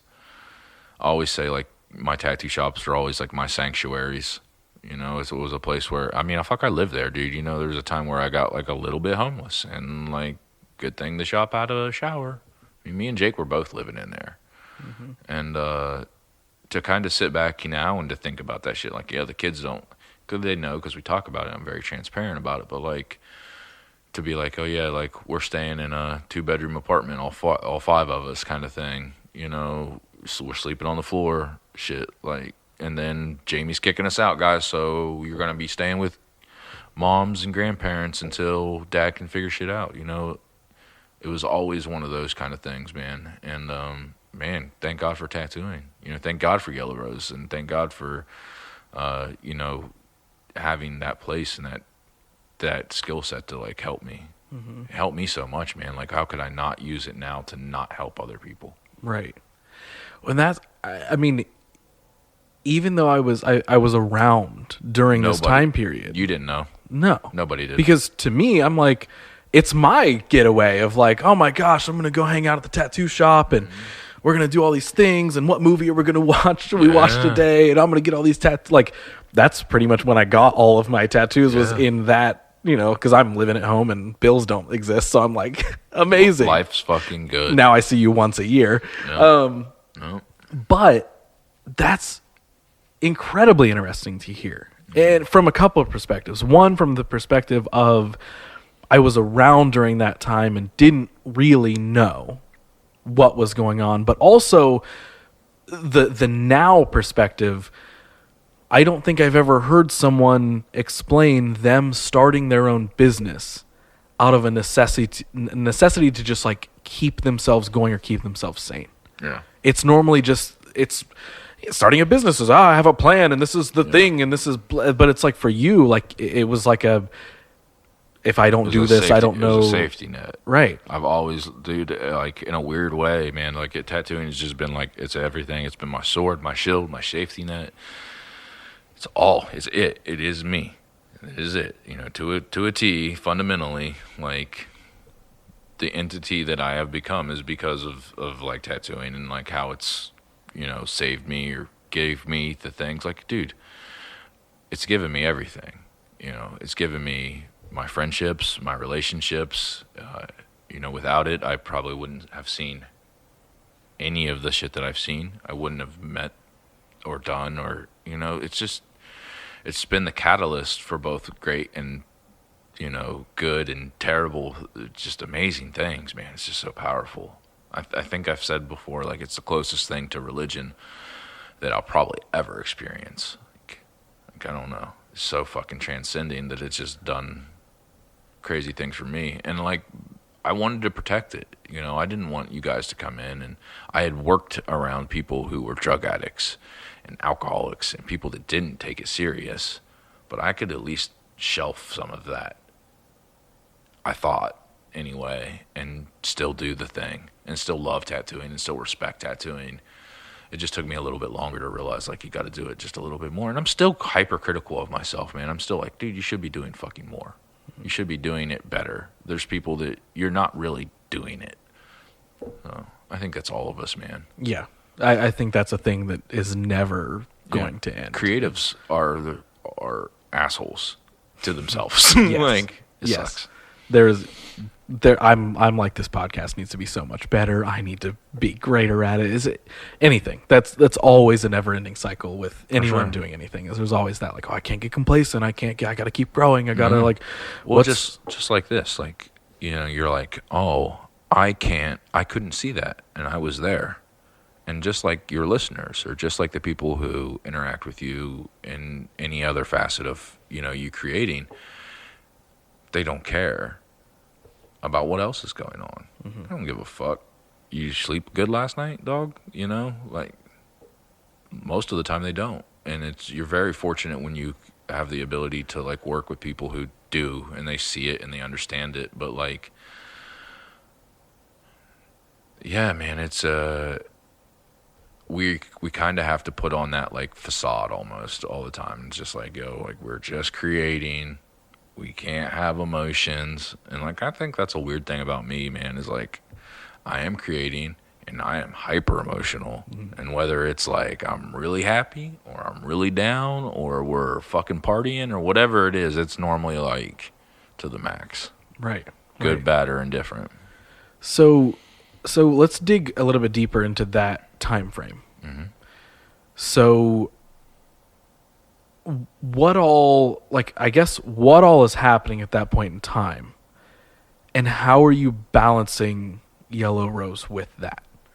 Mm-hmm. Because, again, sitting here, I was just coming to hang out, and sure, we're talking about tons of stuff, so I know some, whatever's going on or whatever's difficult or cool or whatever. But again, you just explaining all that to me, I'm like, I never would have. Yeah. To me, it was just like, oh, cool. It's a new business, and it's a cool tattoo shop that we get to go hang out at. And what's he going to do next? Like, oh, so cool. But, you're all of this, like, I'm imagining a succession of things are just kind of all happening. Kind of, sort of, yeah. I mean, like I said, man, like, the mass event that starts it all is just losing my parents, man. It's just like that, like, okay, well, fundamentally, everything I know is gone. And that's literally how I felt, and it was so, it was a balancing act. And like I said, I was still married at the time, man. My wife's going to prison, but I'm with Jamie, and I know, like, she's pregnant. I know we're going to have a kid, too.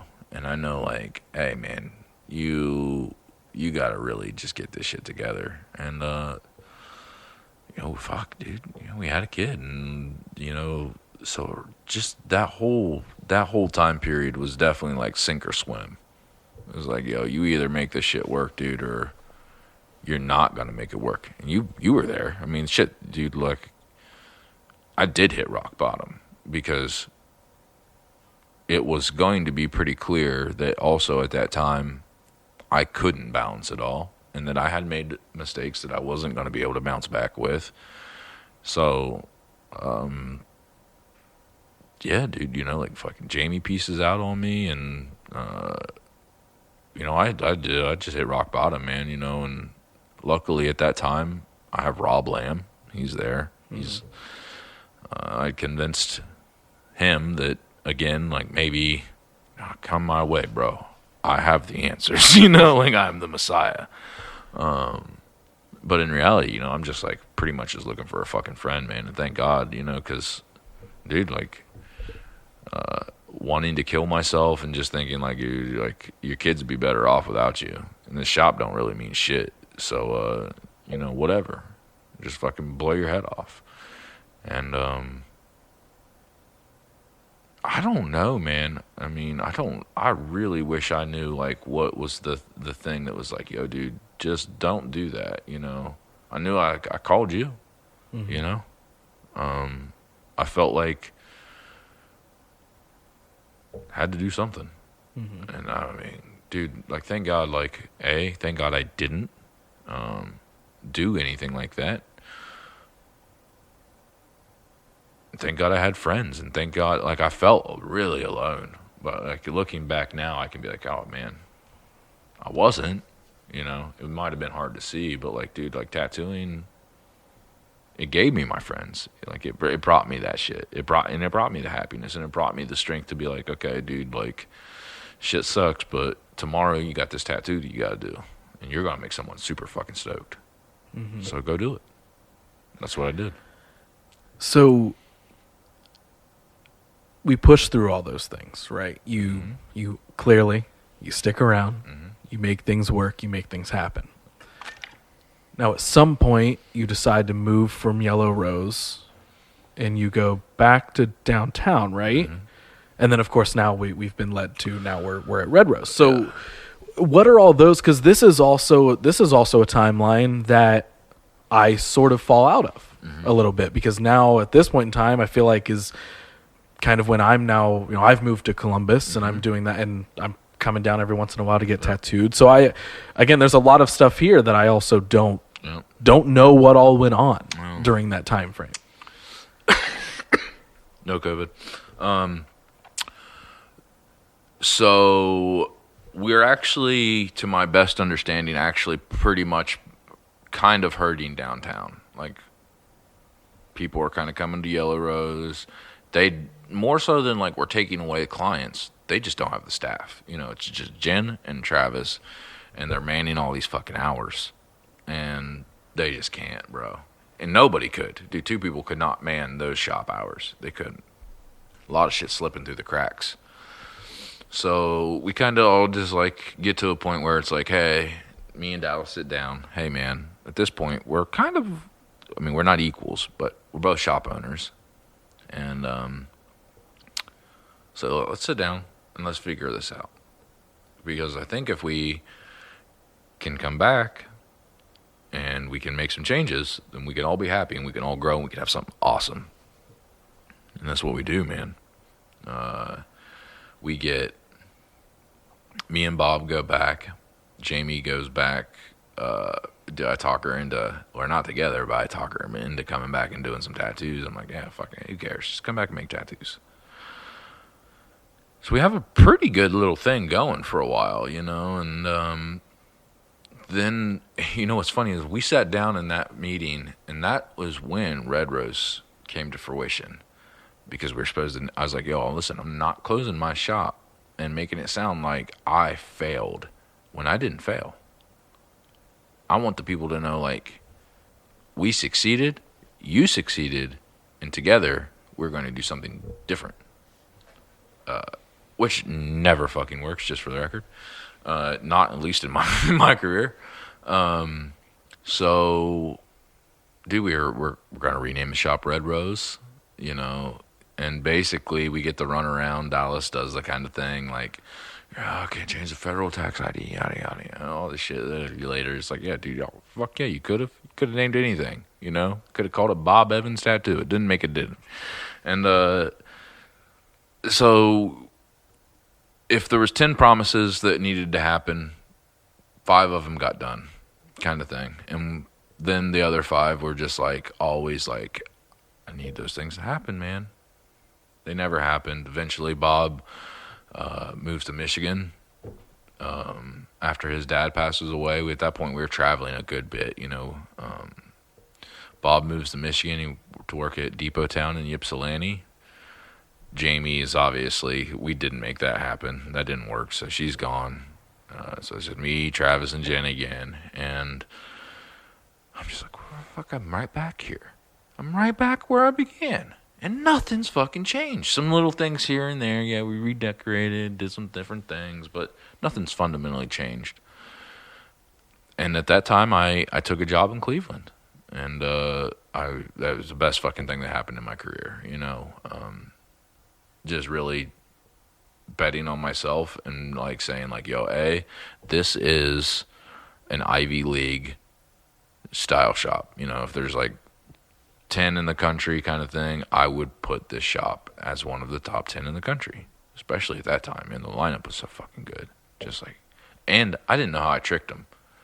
I'd done a couple guest spots there, and they were like, we like you, dude. Like, when you gonna come here and just work? And I was just like, no way. And I took it, man, and went and worked in Cleveland for a little while. Were you just driving back and forth up there? Why do I feel like I don't remember that at all? Because at this point, dude, you're just living in Columbus and you're just doing the damn thing. You're really starting to do the thing. At this point, it's like 2013, 2014. Okay.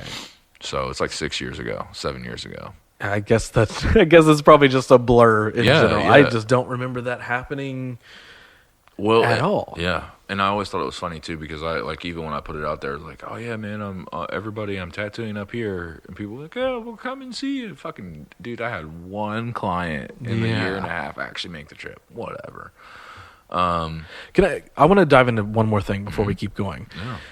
You talked about finding yourself, for lack of a better term, kind of back at square one, where you're like, okay, we had all these plans for this shop, and we had this team that has now shrank back to the people that have just always been here, and it's sort of just like we took all these steps forward, but we walked through that door, and it actually just reset us back at the front of the hallway. It was change our shirt.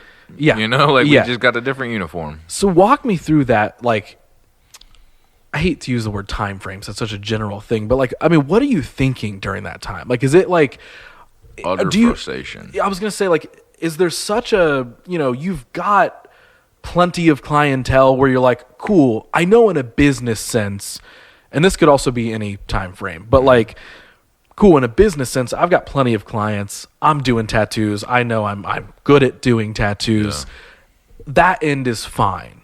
But wow, personally, I just don't know how I feel about any of this. And it's we're just circled back around. We're caught in the same cycle. Is it defeating? Is it just like just slightly annoying enough to where you're like, I don't know, I'll figure it out. At least I'm busy. Or is it just like, my God, does this juggling act ever end? Yeah. To me, it was... Luckily, in tattooing, you can, it's very one-on-one, and I melt into the tattoo. So, like, you can always kind of just like... And I came and went as I fucking pleased. That was the advantage of having an owner that was never there. So, like, when it fucking sucked, I wasn't there. And I had the advantage that I was also the only one traveling. So I had escapism, man. I could go to a guest spot somewhere. But what that would do 90% of the time is it would just fucking piss me off when I got home. Because I'd be like, why don't you care? Why isn't the shop running like this? Why aren't we doing this shit? It's simple shit. So that was infuriating. Just like, yo, why? I thought we all wanted something. And it seems like maybe we don't all want the things that I thought we all wanted. So, yeah, I was just like, yo, once I got that offer and was like, yo, I can get out of here, I'm going to get out of here. And that was honestly starting from square one again, because I went from being the dude in town that you got your fucking cool traditional tattoos from, doing all the band shit, I had my shop. I've been a shop owner at this point. Fuck, I've been, Instagram had popped off. I had followers. I had a thing, a buzz, which is why I got to where I was. But I wasn't like, dude, it was very humbling. Very humbling. You go work with someone who's like, and not someone, 8 people who are better than you. I worked with, at the time, 2 of the people who worked at that tattoo shop had been tattooing longer than I'd been alive. So, you know nothing. Everything that you know is nothing. And I worked there for a year and a half. I did everything that I could. I fucking showed up. I worked whatever. They knew I blew all my money. I blew every fucking penny I had, man. If I had 10 grand saved up, which was pretty much what I had 10 grand saved up. I was like, we can make this work. Because I'm going to live in some hotels here and there. Bro, it's like I never know how to tell like where to start. So I would work Thursday, Friday, Saturday, Sunday in Cleveland. And that would look like me dropping off the kids Wednesday. I'd leave Wednesday and I'd go to Cleveland, drive to Cleveland, stay up there, whatever, work. A lot of times I'd try to catch that Wednesday night shift if I could, if they'd let me. Sometimes they wouldn't even let me. You had shifts there. It was like a real fucking thing. And I worked Thursday, Friday, Saturday, Sunday in the shifts. You couldn't work all day. So I was the new guy, so I didn't get the primo spot either. I didn't get the night. I got that early morning shit, which whatever. That's what I'm used to working anyway. But I did that, and then Owen one day just said to me, man, Dad, it sucks that you can't see me play my games on Saturdays. And I fucking cried like a baby. Knew that I was going to have to quit my dream job and the thing that really taught me how to become what I consider like a real tattooer. And I was just going to have to do it again. But so I sat down with Greg, the owner of the shop, and who I consider to be a hero to me in tattooing, and great friend, amazing tattooer. And go to dinner, and I'm like, you obviously know why we're here. Like, I'm going to have to quit. He's like, I know. Why the fuck else would we be at dinner, He's like, you did it longer than anybody ever thought you were going to do it. Like, we don't know how you even did it this long. He's like, but I get it. He's like, he's like, I remember when his son Adam, he was like tattooing down in Florida, and he had to make the decision, like, you're either fucking gone or you're coming home. So I came home, and he was like, why don't you just go down there and open up your own place? And I didn't want to be like, well, I just spent all my money working here. Sorry. I took a huge pay cut, man. And, but it was invaluable. You couldn't put a price on it. So I was like, I don't know, man. Maybe when I get some more money saved up and some shit, I'll try to do it within a year. I'd like to do it in a year. And it took me 10 months. I was like, I sat down in October. I said, hey, because I went back downtown, went back, kind of tail tucked between my leg. Hey, can I have a job back? I got to work back here. Yeah, you can work back here. And, I guess I never really came out and was like, I'm going to open up another place again. Maybe that was shitty of me. Maybe it wasn't. I didn't honestly know, I knew, like, I said it, but I didn't know if I'd do it. And, so again, there's like those things that were never really remedied from the first or second time of being there. And, I resent it at this point. I don't want to go to work. I don't want to go fucking there. I actually am starting to, like, hate Travis. I want to fucking fight him sometimes. And in fact, there was a time where we hopped up and threw a couple punches, and it's just like, dog, I can't fucking do this. I hopped up one time and I was like, you say that shit to Jen again, I will beat your ass. I was like, dude, this is not the way. I can't be in this. So I sat down again. I said, we got to get the fuck out of this mall. More than anything, I knew that was the definitive problem. You got to get out of the mall. If we free up the hours and we give us a little bit of freedom, all the money's being made, dude. We just need to do this. And he was like, I can't do that, man. I was like, all right. Well, I think I'm going to have to leave. And Dallas shook my hand and was like, yo, where are you going to go? I was like, probably, somewhere in town, man. I don't know. I was like, but I think I'll just go open up my thing. And he shook my hand and was like, very much like, I believe in you. I'm very proud of you. I was fundamentally kind of part of the problem is like, none of us were on equal grounds there, and we should have been. And I recognized that, but he didn't at the time. And the next day or so, he comes in with contracts for everybody else. And bro, it's like asking a pirate to sign a contract. You're not getting a tattooer to sign a contract. You know, we don't want contracts. We don't want rules. We just kind of want to do our fucking thing.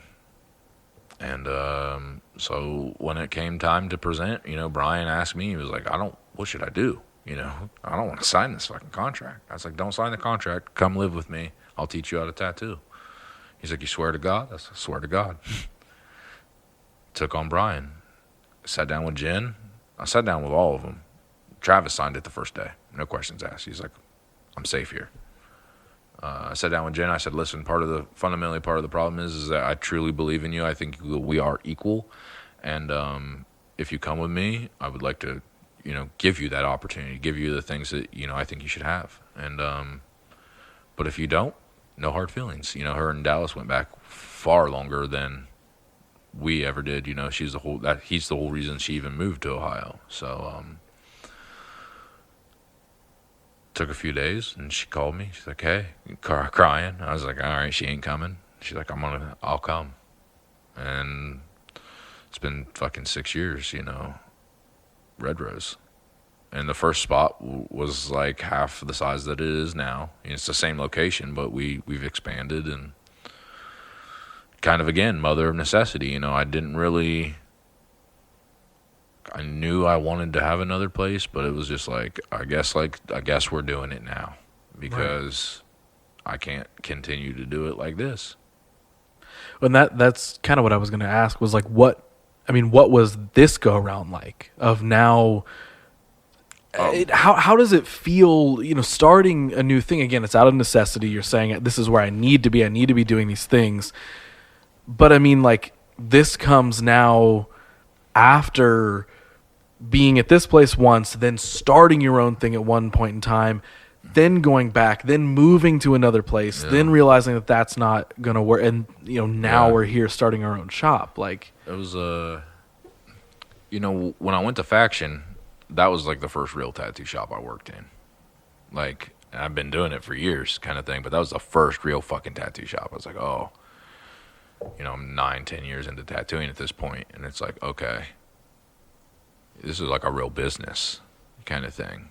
So that when I did go back to downtown, it was one of those things, man, like, gave it a new paint coat, put up some new flash, did the thing, and I was just like, how many more fucking times can I polish this turd? I computed it to being in an abusive relationship. You know, like, God, I love it so fucking much. So I guess I just keep coming back. You know, I'll look past its fucked up atrocities and all of its, you know, shittiness, and I can fix it. You know, I can fucking fix this thing. And I just couldn't, you know, and I think it's like, you know, they say, like, you shouldn't quit kind of thing, but I think sometimes it's like, gotta know when to fold them and know when to hold them. And when I quit this time, it was like the mother of necessity, but I definitely was like, yo, I'll body this place. And part of me was like, I don't care. Like, I don't care about what anybody else looks like. I am about to open up the fucking spot. Mm-hmm. So I guess I just had a real sense of, like, actual confidence that I knew, like, now I had been instilled with different levels of, like, tattoo wizardry. And it was just like, okay, dude, you can fucking actually pull this shit off. Well, like, maybe, is it fair to say, like, maybe a comparison of, like, Red Rose to Yellow Rose was, Yellow Rose was almost a necessity of escape, where it's like, I just need to be somewhere else, where Red Rose still had its necessity part of, like, I need to go here and do my own thing, but there was almost maybe a clearer purpose that time. Yeah, I think so. And yeah, without a doubt. I guess, like, its purpose was to fundamentally serve tattooing and to serve us as tattooers. Like, that we could go in, and I provided a place that was carefree, and where you came to just create good tattoos. You know, you didn't have to worry about fucking if the boss was going to show up, because the boss basically ain't ever leaving. You don't have to worry about, like, if you want to take 3 weeks off, take the 3 weeks off. I don't give a shit. I didn't care about your money, you know?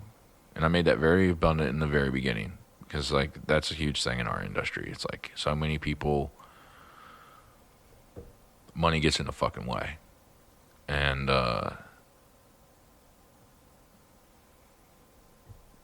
once you take that shit off the table, man, people can really create and can really do the thing. And there's at times that I wonder if, you know, maybe I've been too carefree, too casual. You know, we don't even have hours. It just says open to close on the door, you know. But, like, I don't know. You know, is it too boho? Is it too whatever? Like, but I think it serves each of us well. We continue to have, you know, artists come in and throughout the country, even, you know, pre-COVID and all that shit. But and when they walk into that place, they're like, yo, there's something fucking magical here. Because, like, and I agree, and that makes me feel really good, because you could be in that place, and I've been in tattoo shops that do have the magic, and it don't matter, like, if they're in Colorado and California and Texas, Cleveland, they're on another fucking planet when you're in there, you know? And that's what I wanted. I wanted when you open that door, you're like, where the fuck Zanesville go? Right. So we talked earlier about like the impact of legacy and the impact that you want to make, and we talked specifically with the cover-ups and stuff like that. But now, you know, having all these different experiences with all these different tattoo shops and closing and opening and all the people that you've interacted with and all these things that you've been through now, like, what is it, you know, sitting at Red Rose now, what do you feel like overall is the impact that you want to make? I guess I just really want to continue to do right by tattooing and do right by, like, my family name, if you will, kind of thing. Like, when I sit at Red Rose, I'm almost never happy. And I think that's kind of like I don't mean it in like I'm miserable while I'm there. I just mean, like, I'm always kind of thinking of what can we do better. Yeah, not getting caught up in, like, complacency and stuff. Yeah, right? Absolutely. And, you know, there's times where I do. Like, I would say even coming back from the shutdown, I was very stagnant. Very stagnant. It was just like, guess we're back to work, and this is weird, and this isn't normal, and, like, kind of, like, felt like it lost the magic kind of thing. And I was just like, nah, dog, like, motherfucker, you are the magic, you know. And I had to have friends that just really had to shake me, man, and just be like, yo, dude, it get it together, you know, just kind of like, wake up, dog. And so that sitting in there now is just kind of like, what will this be? Where are we going? Who's going to be riding in the ship with me? And, you know, like, the kids are, I always said I was going to teach the kids how to tattoo just fundamentally so they could learn how to, make something. And if, you know, if you don't ever go be this, that, or the other, by God, you can support your family and maybe change the fucking world doing tattoos. So, whatever. But now that the kids are getting a little older, I don't know how to, like, teach them. I'm like, man, I don't know.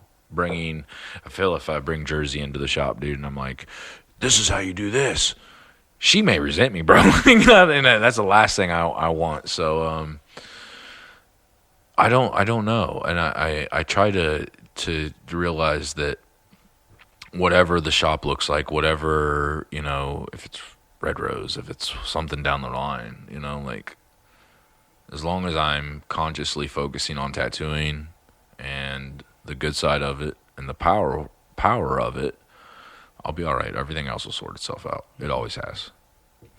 So looking back at, like, the whole story, the whole journey, everything that we've talked about to this point, what do you feel like, looking back at all that, what is like the major thing that you feel like people just don't know about and haven't heard about, that you're like, honestly, if I could shed light on this one thing that's like, this is how I got to where I am, or this is what I had to deal with, what do you feel like that biggest part of your journey has been? Ross with the question. Ross with the question. I don't know if anyone's ever hit that. Biggest thing, man. It's leaning. I would say the biggest thing is to lean into whatever you may consider to be your failures or your shortcomings. You know. And just being honest with yourself. I think that throughout my career, whether as in being a friend or being a tattooer, or being in a relationship, whatever it is, addressing your failures and the things that, you know, you're like, I didn't do that right, yada yada. If you can address those wholeheartedly and honestly, and let those be like the catalyst that'll drive you to take you over the hump. You know, like if you know that you're a liar, don't lie. You know, and it sounds like stupid easy, or just like, what are you talking about? Like, no, just like focus on it. Be brutally honest. Sometimes, like, that's what I did, man. I started just becoming brutally honest, and sometimes it has worked out in good ways, and sometimes it works out in terrible ways. But I'd rather be honest with myself in every facet of my life. So I think is the one thing I would say is like, I'm not super, like, whatever success you think I have, whether you think like, oh, the Emmy thing is cool, the fucking Oscar thing is cool, whatever, documentaries, tattooing musicians, traveling all over the place, whatever it is, just know like none of that shit was easy. And it all came with like a lot of like weirds, up and downs, and a lot of shortcomings, but I embraced every single one of the fucking fucked upness and the shortcomings and the things that I'm like, nah. The things that I think a lot of people would be like, okay, dude, it's time to pack your fucking bags and call it a day. But if you let those things, you know, sharpen you, then you can persevere. So, okay, last couple things. We are almost to the end of this thing. Yeah, I'm here all night, baby. We're good. So there's a question that I've heard asked on another podcast before, and honestly, I've casually been kind of stealing it for this sometimes, because it's such a good question, and I really, really am interested to hear your answer. So if you could go back to any point in time in your story, and you could talk to young Billy. Mm-hmm. Where are you going, and what are you telling young Billy? Great question, because I'm also in the camp that it's like all these things that have happened happened for a fucking... I mean, I don't want to be like, they happened for a reason. That's so cliche, but they happened, and because they happened, I am who I am. So I would maybe say to young Billy, it would just be to lean into whatever it is. It's happening, and there's not shit you can do about it. You could fucking overthink it. You could overanalyze it. It could eat at you, good, bad, indifferent. Just lean into it. Like, there ain't shit you could do. And I just like... Maybe that's what I'm telling him. You know, maybe I'm telling him to maybe not smoke so much weed. Who knows? That could be it. Stop drinking energy drinks. Maybe that's it. Get more sleep. Be healthy. Drink more water. You know, maybe just simple shit like that would be like, It doesn't need to be too philosophical, dude. Just like take a little bit better care of yourself. Right. Yeah, that'd probably be it. Take better care of yourself, man, because like you don't get those hours back. You're not sleeping. And a lot of the times I'm not sleeping, I'm just up thinking about shit that I can't control anyway. Mm-hmm. So eat healthy, eat more vegetables, drink more water. Less energy drinks. Dude, if you've ever had a kidney stone, Ross, I'm telling you, you don't want them bitches. I have not. I'm hoping that let's knock on some wood here. Hopefully I can avoid that. I don't know. We'll see. Terrible. All right, so last thing I want to get into. Unless you're like, dude, we haven't even got to this part of the story. This magical, crazy thing we haven't even talked about. Yeah. I mean, we've been flowing, bro. I don't even know what time it is. So it's like midnight. We're good. Cool. I know that this will be if we went for 24 hours straight, people would stick in. Hey, I hope for every fucking I hope so. Yeah, that's the hope. So, I wrap up every one of these episodes with the same question. Mm-hmm. So right now, as we're about to close up, we're about to end the conversation in the episode, I want you to pretend that everyone in the world can hear you right now. Mm-hmm. They are at the other end of that microphone, and you have a live mic to express to them, to share with them, to tell them, to whatever. Anything that you want to share with everyone. What is it that you would say?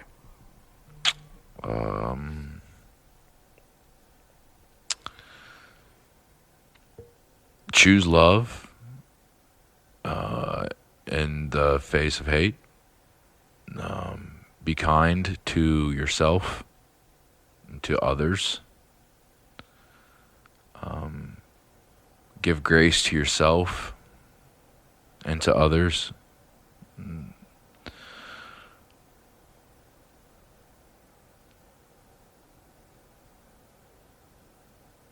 that, this is it's not a sprint, it's a marathon. And it's okay to stop, and it's okay to be very self-reflective and along the journey, and to understand that the things that you might feel so concretely about right now, you may think differently in the days or years or months to come. So just be open to new ideas and new people and new expressions, and be caring, because otherwise we're doomed. I appreciate you sitting down with me for we broke the 2-hour mark. We broke 2 hours, and I am thankful that not only like we had an awesome conversation, but I'm thankful that you felt the need to come up here and spend a day sitting and talking with me. Bro, I don't come to Columbus for nothing, because I'm from Crooksville. So this is a very special fucking occasion. Very special occasion. Special occasion. I would not do this for just anybody. And thank you for having me. Dude, seriously, I mean that wholeheartedly. For real. And I mean, I said it at the beginning that we never get to have these deep dives of conversations. And realistically, I've never had one like this before, ever. Right. But there was a big part of me that was mostly excited about this, because I feel like it makes up for maybe the lack of these deep dive conversations happening less frequently over the years. So now we built it all up to this one big thing. So, dude, thank you so much for sharing everything that you shared. And again, I know if we weren't doing a podcast, you'd share the same things, but I actually appreciate you. Like being open and just, again, being willing to put it all out there while there's lights and cameras and audio and everything recording. And I don't know, man. There's not a lot that I can say that I didn't say at the beginning of this episode. But like I said, handful of years, you were 100% a big brother figure, whether you were meaning to or whether you just happened to be there, and that's just where I happened to be, and that's how it aligned. But I think you definitely helped me maybe more than you know. So I appreciate that. Well, you're welcome, dog. So that'll do it. That's it. Before we take too deep of a dive and spend another 2 hours on this, let's get into plugs and promotions. Let's change things around here. Do you want anyone to find you on the internet? Do you want anyone to check out anything that you're doing? Where can they find you? Yeah. Man, I'm still kind of the old guy, so I am pretty terrible at some of this shit. But I do have Instagram, Billy White Tattoos. So I always say it's my name and what I do. Pretty simple. So yeah, I have that going on. I kind of took a break away from a lot of the other social media stuff, man. I just started getting back on Facebook only because, man, man, honestly, I just had a lot of people that said, get back on there. I miss your videos. I miss your words of encouragement some days. And that was enough for me to be like, okay, I guess I got to kind of go back. But, man, I don't know. I do have plans. I have grandiose ideas, and I really want them to come to fruition. Whether I throw those out into the ethos now, I mean, I spent the last 2 years, Ross, was definitely a lot of those plans getting shit canned, and me just having to be okay with that, man, and just understanding like, oh, maybe not right now, but someday. And so I would just say, yeah, keep your eyes peeled. I'll make a wave. I love it. Well, dude, again, thank you so much, and that's the episode, man. We're done, brother. Dude, I appreciate it.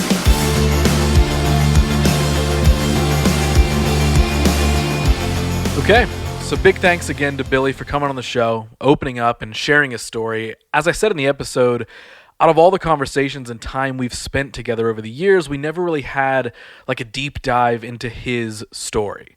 And, you know, like I've been there for bits and pieces of it, you know, experienced it or saw it play out, but never really got to hear all of it. And episodes like this one are fun because even though it's someone I've been closer to in life, there's still so much to learn from them and their story. And it's fun to sit down with the purpose of opening up and sharing those stories, many of them in this case.